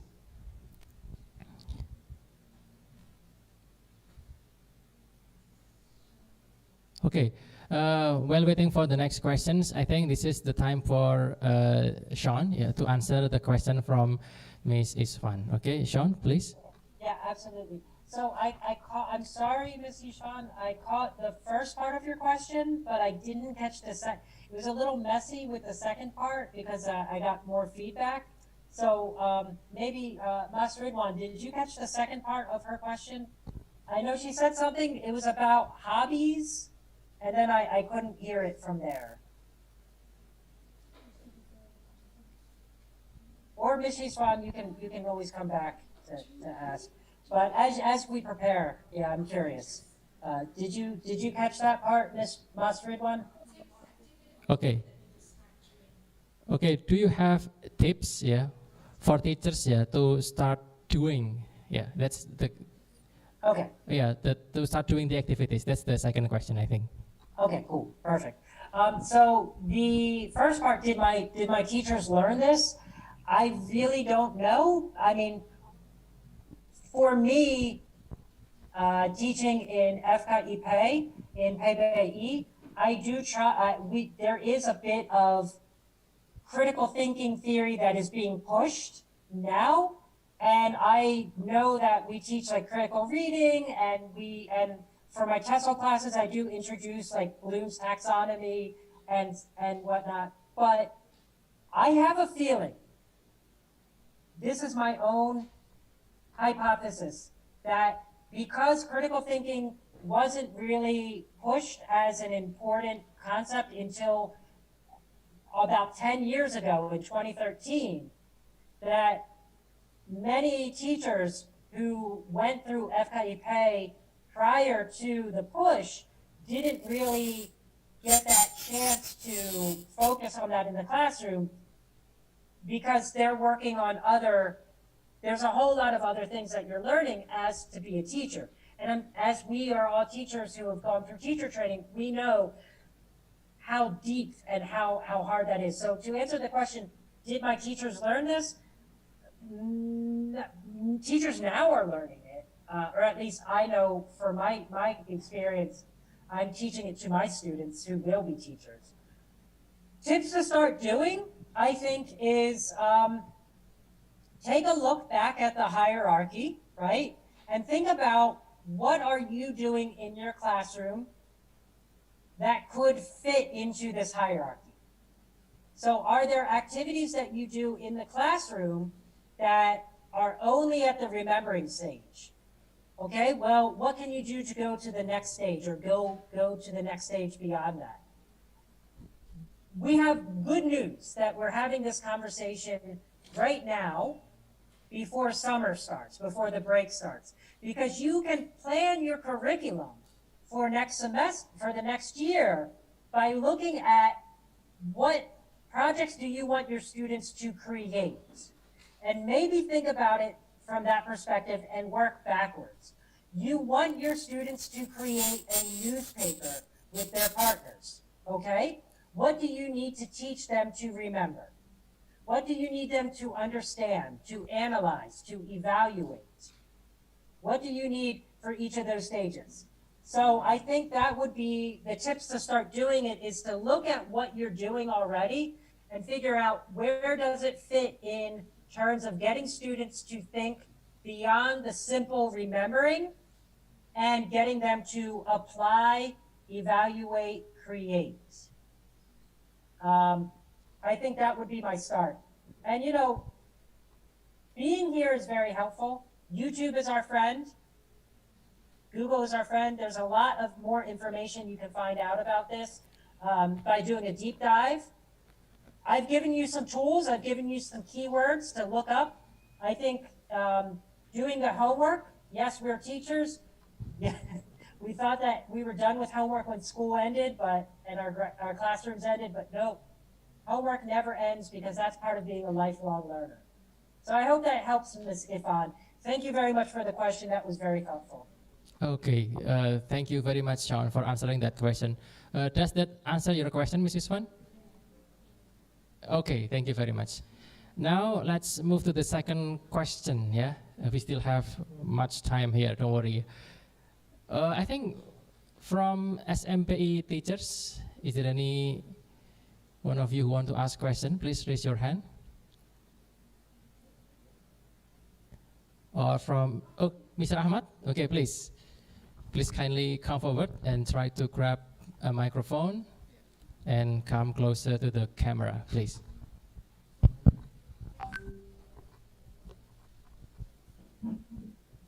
Hi, Sian. Thank you. Check. Well, thank you for the time for me for giving the question. Hi, Sian. Hello. Well, your presentation is very clear, and then it opened my mind in understanding about how to apply the critical thinking, maybe in high order thinking, yeah, for our students.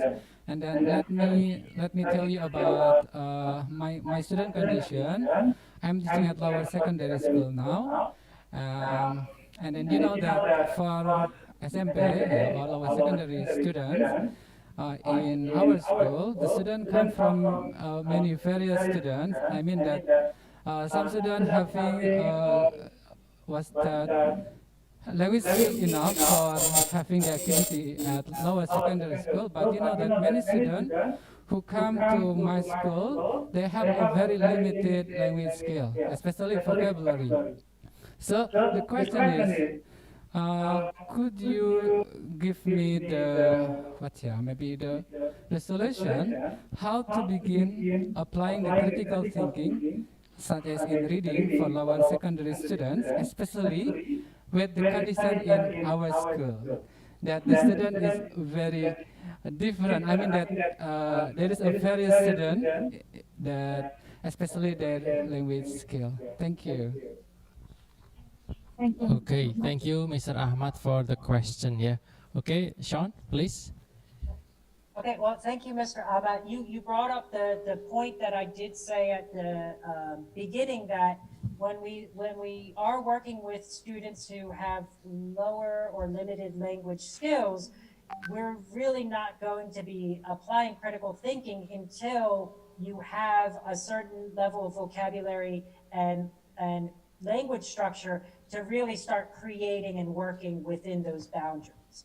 So really, I don't want you to think that remembering the very basic level is a bad thing. In fact, it's a very good thing that we have to get our students.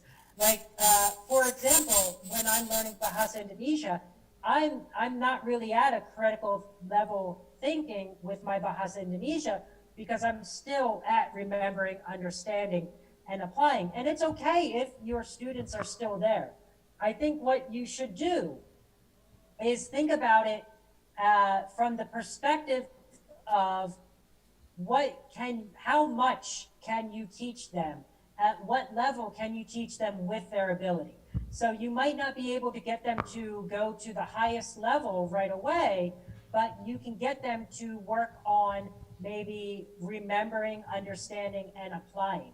And if that's the most you can get the students to do, that's a success, because it really is hard to get to remembering, to get beyond remembering, to get beyond understanding. And the second thing you could do, also, if you want to make it and you do want to get to creating, I would recommend maybe thinking about your units in small chunks. So if we take a look at, for example, learning the vocabulary of a house. We are learning different vocabulary you would find in a bedroom, words like nightstand and bed and lamp and closet.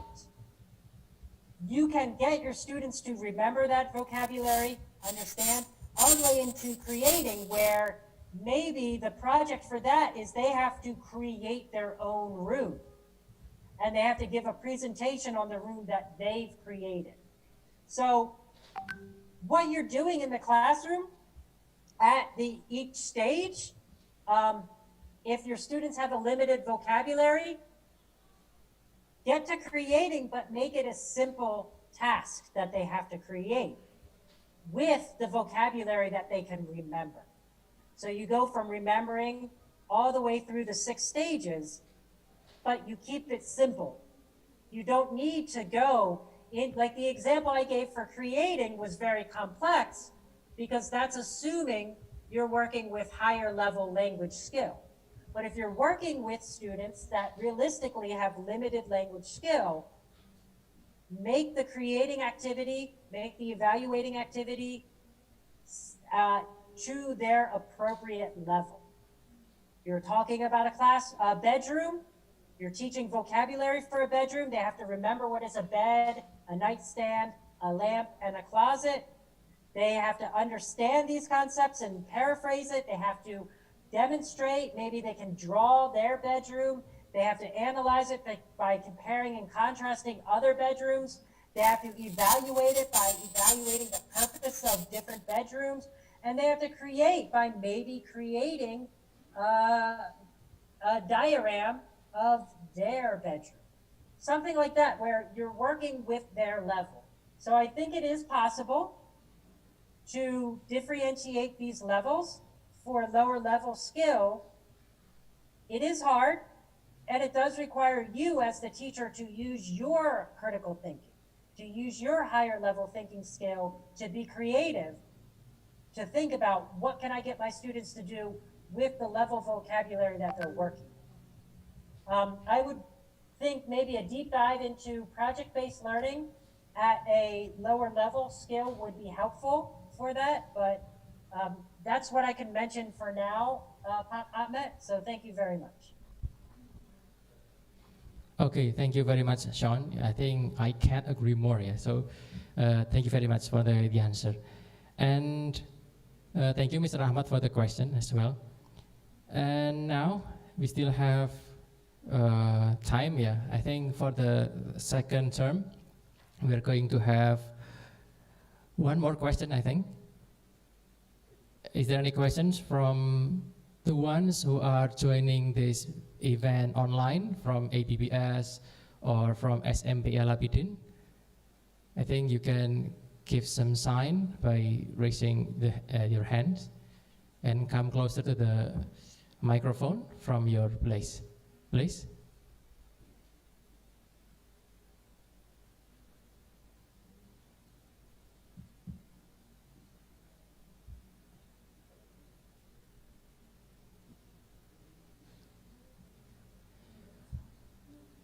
If there is no any question, oh, okay.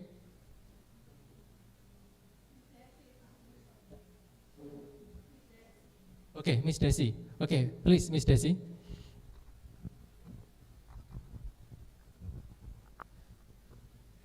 Okay, check. Thank you for the opportunity. Hello, Sean. My name is Desi Arinda. I am from ABBS Senior High School.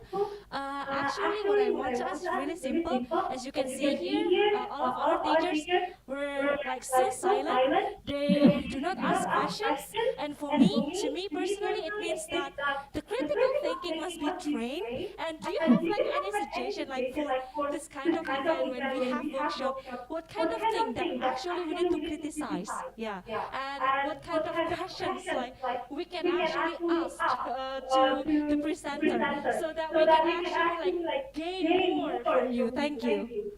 All right. Yeah, thank you very much, yeah, Miss Desi, for the question. I think it's quite very important, yeah, for us. And yeah, I'm looking forward to hearing the answer. Yeah, okay, please, Sean. Okay, that was a very meta question. When we take a look back at the brief discussion about what are Socratic questions, that's a very meta question. What do you think are questions that we should be asking in workshops? Well, I think questions that are personal to you. So when you look at this information, you could ask me, for example, like Pak Ahmed's, how to apply it in a limited language classroom, because his reality is different than the theory. The theory that I gave with a lot of examples doesn't match the fact that his students would not benefit from some of the examples in the higher level thinking because they're still at trying to learn the vocabulary and build it. I would also say that when you want to ask some questions, maybe asking how I apply this in my classroom. I know I gave some examples, but you could ask, how do I find the Indonesian students to be receptive of this kind of activity? So do I find it to be successful? Do I find it to be challenging? Do I find the students to be receptive? Do I find the students to not be receptive? I think that would be something. Maybe I would think about when I'm at a workshop, like I said, trying to personalize it, trying to get the presenter to empathize and think about my perspective, how it looks like from my perspective as the person who is actually teaching these students, and then maybe further review something that I could do to search, maybe some homework for reading or watching, any suggestions like that what could be a take home from the information that I just learned. I think those would be some good questions to ask future workshop people. Okay, thank you very much, yeah, Sean. Yeah, that's the answer. Yeah, and I think we still have time. Yeah, we still have 8 minutes before the end of this question and answer session. So, is there any other question? Because we have learned how to ask questions. Yeah. So, is there any questions? Anyone, please?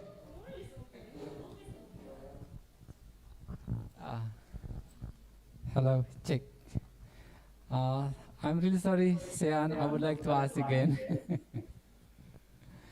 You know that I would like to tell to you about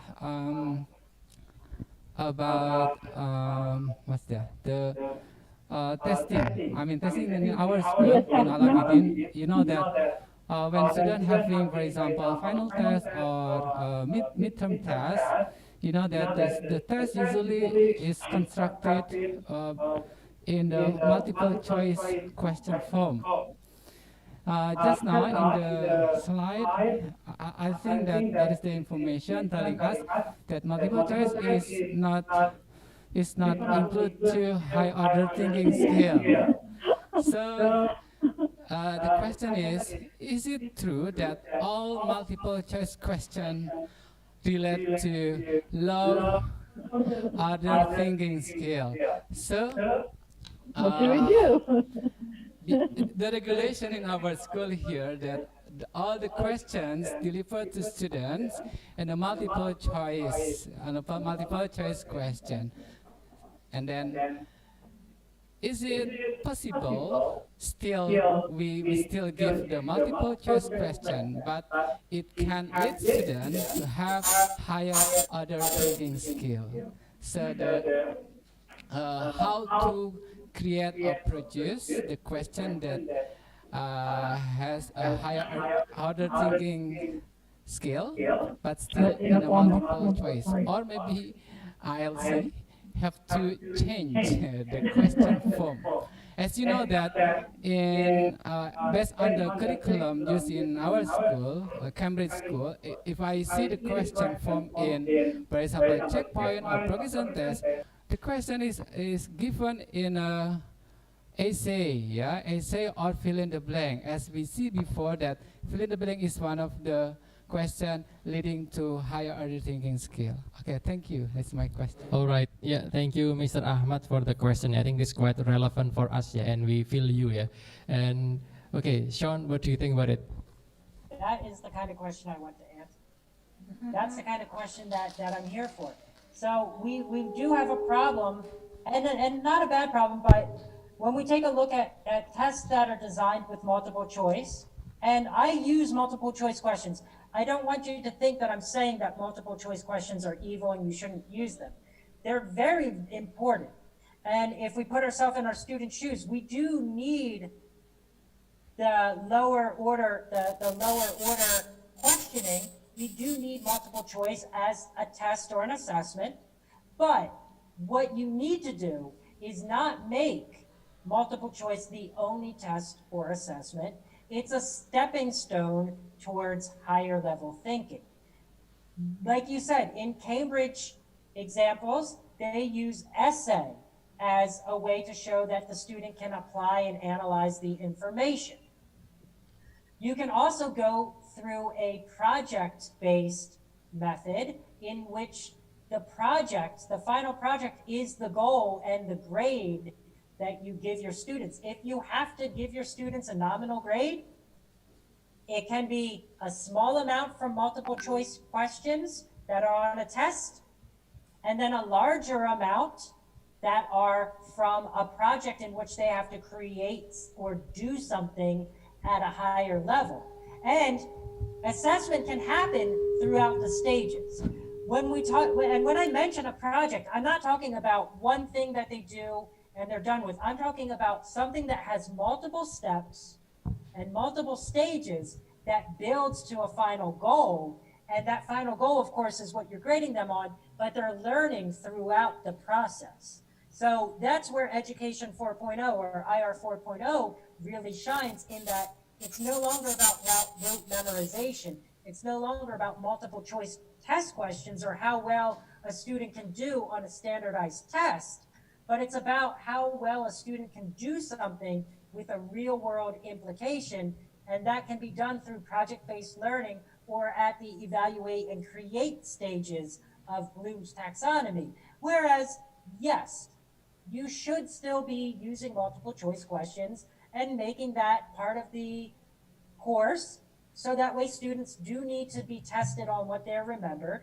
But to make that the only thing you test on, is not a good idea because, like it said, it's not allowing the students to go beyond the knowledge that they're remembering.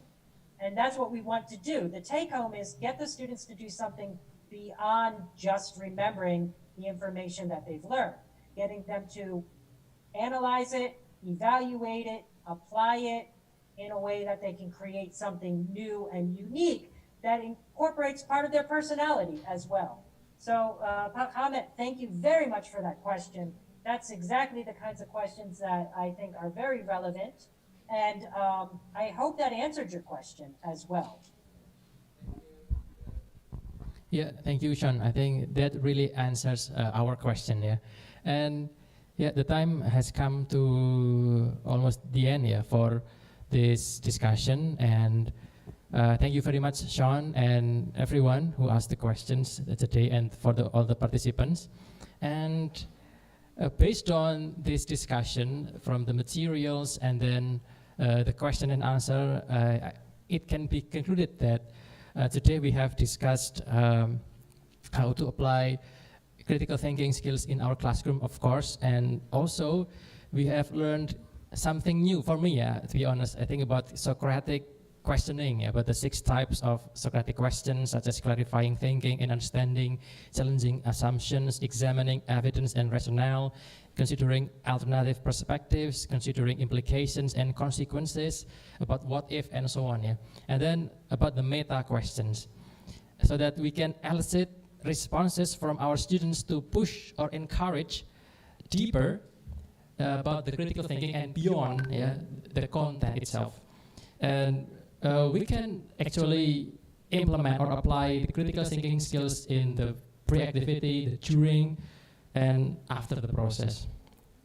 And something new that I have caught from this discussion is that when we try to improve or enhance our critical thinking skills, we will be more skeptical, yeah, to some information, so that we will not be very vulnerable to being scammed. Yeah. And then we have also learned and reviewed once more about the definition of critical thinking itself, yeah, which is a set of intellectual skills and psychological habits to solve problems, discover truths. And we all have also learned the critical thinking themes and why and how we think critically, yeah, starting from the analyzing, evaluating, and developing a position. Yeah. And then we have also a very clear and detailed and well-leveled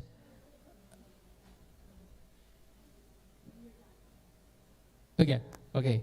And then from Bloom's revised taxonomy, I think we have learned that many times, yeah, because this is very fundamental materials for us, the teachers, but still that's very helpful, yeah, for us to be more, knowledgeable for the various activities to promote those levels of skills. And then I think for now, yeah, please, Sean, I think this is the time for you to have some final, perhaps, statements, before we end this discussion, please. Okay, well, thank you so much, Bapak dan Ibu, for having me today. I enjoyed having our conversation today. One thing I would just recommend for you to do, look at the little seeds that I have planted in this workshop, in the PDF that I've shared in the chat. I've also given it to the workshops committee, so that way, if you don't have access to it, you should get it. Just look at this as maybe not a rule that you have to follow this way, but something that could encourage you to do more research on your own, because that's what critical thinking is. It's that habit of saying, okay, I learned this, let's go beyond it. And keep in mind, the information I presented is not necessarily new. Socratic questioning comes from Socrates. It was the way Socrates taught. Socrates is one of the oldest teachers. Bloom's taxonomy first came out in the late 1940s, early 1950s. it is, I can't do the math right now because I'm an English teacher, but it is, post-World War II thinking. It was revised in 2001. It was revised 20 years ago. So none of this information is new. And there are a lot of controversy. There are people who might be opposed of it. Like I said, the idea that separating skills into these levels, some people might say, you don't need to do that. And that's fine.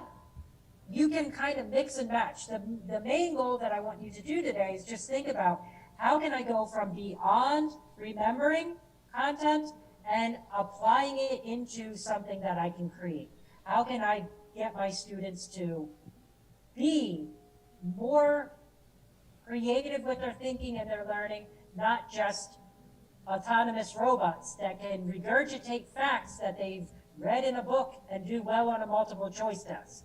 So you're coming into the summer. You're coming into a little bit of a time to do some intense planning for the next year of your classrooms. Think about your class in project units. What do you want them to create? Look at it backwards. Look at the triangle and the hierarchy backwards. What do you want them to create? And how can they evaluate? And how can they analyze and apply and understand? And then what is it that they need to remember? That might be able to help you apply this into your classroom. Thank you very much. Have a good rest of your day. Thank you. Okay, thank you very much, Sean. Okay, that's very helpful for us, inshallah. Yeah. And I do hope that the materials and everything that we have got from Sean, including the PDF file, we can give our best to follow up this discussion. Yeah. And I do hope that we can apply critical thinking skills more now and then. And once again, thank you, Sean. And okay, ladies and gentlemen, please give a big round of applause for Sean. Yeah, thank you very much for everything. And it's an honor for me to be moderating this discussion. And nice to meet you, Sean. I hope that we will see you again soon. And I think that's all from me. Thank you very much. Assalamualaikum warahmatullahi wabarakatuh.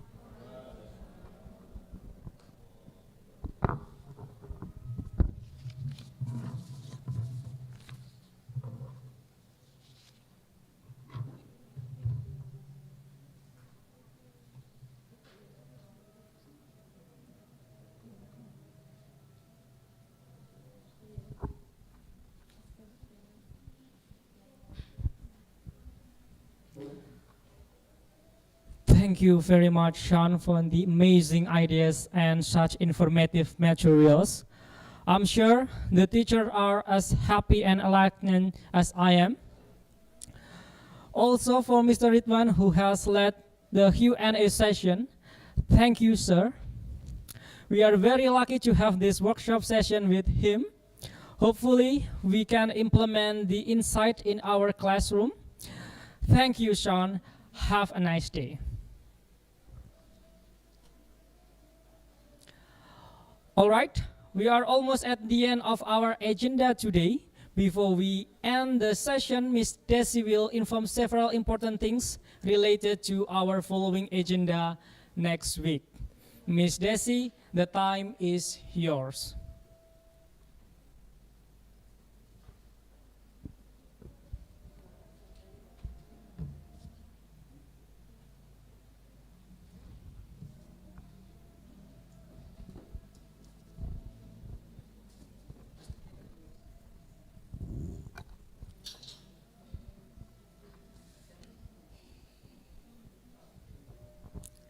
Bismillahirrahmanirrahim. Assalamualaikum warahmatullahi wabarakatuh.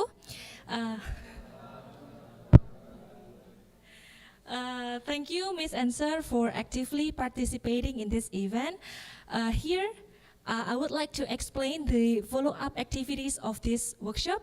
As we know, when we get some input, we need to have some output as well. And here, the first one is that please make a lesson plan for one topic that can actually enhance your students' critical thinking. Yeah. So the steps should be based on the Bloom's taxonomy that has been presented by Sean. And then maybe you can also divide the stages into several meetings. So it's not gonna be like one page lesson plan, but it's gonna be a whole lesson plan that you can apply on your next academic year class. And then what I want to emphasize here as well is because we are going to apply or implement the Curriculum Merdeka, which is based on project-based learning, I also really encourage you to focus on what kind of activity that you can actually make the project for the end of the semester in the next year academic program. Okay, and then the second one is that once you have finished making that one whole lesson plan, you need to upload the lesson plan on our Google Drive, and it must be done before June 15.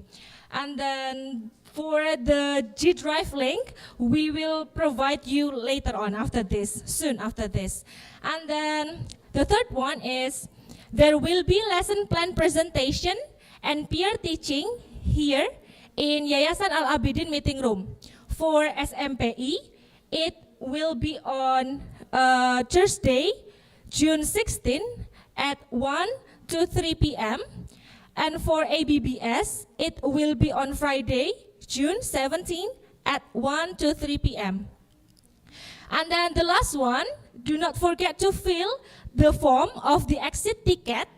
The link is on our Zoom's chat box, yeah? So please check it out and then fill it.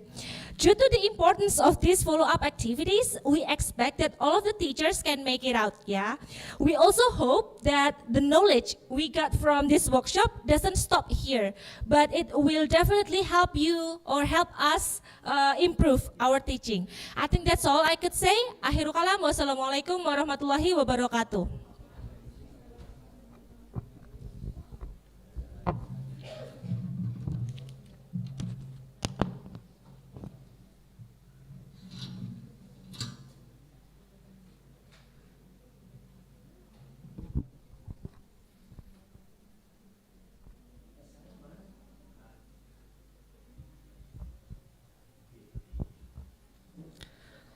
Thank you, Miss Desi. For further information, you can contact the ALC team, Miss D, Miss Mia, or Miss Desi about the assignment. Well, it's the end of our session. We do hope you gain a lot of knowledge from the workshop.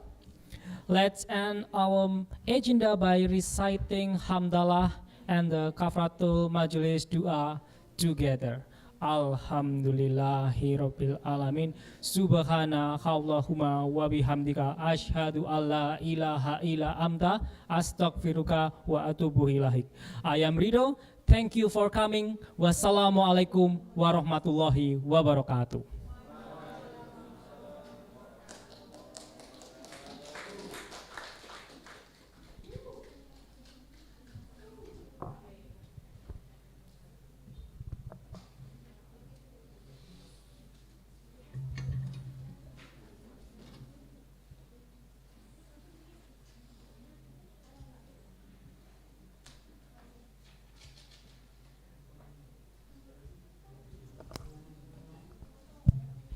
Monggo, sir, sir and miss, you can leave this room. But before that, I would like to revise a little bit about the information. So for SMP teachers, we're going to have the session on the 16th. And for SMA, we're going to have the session on the 17th. So 16 for SMP teachers and 17 for SMA teachers. Did you say that? Yeah.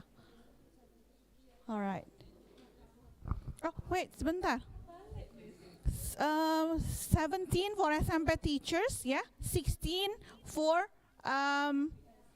ABBS teachers. The time is still the same, 1 to 3 p.m.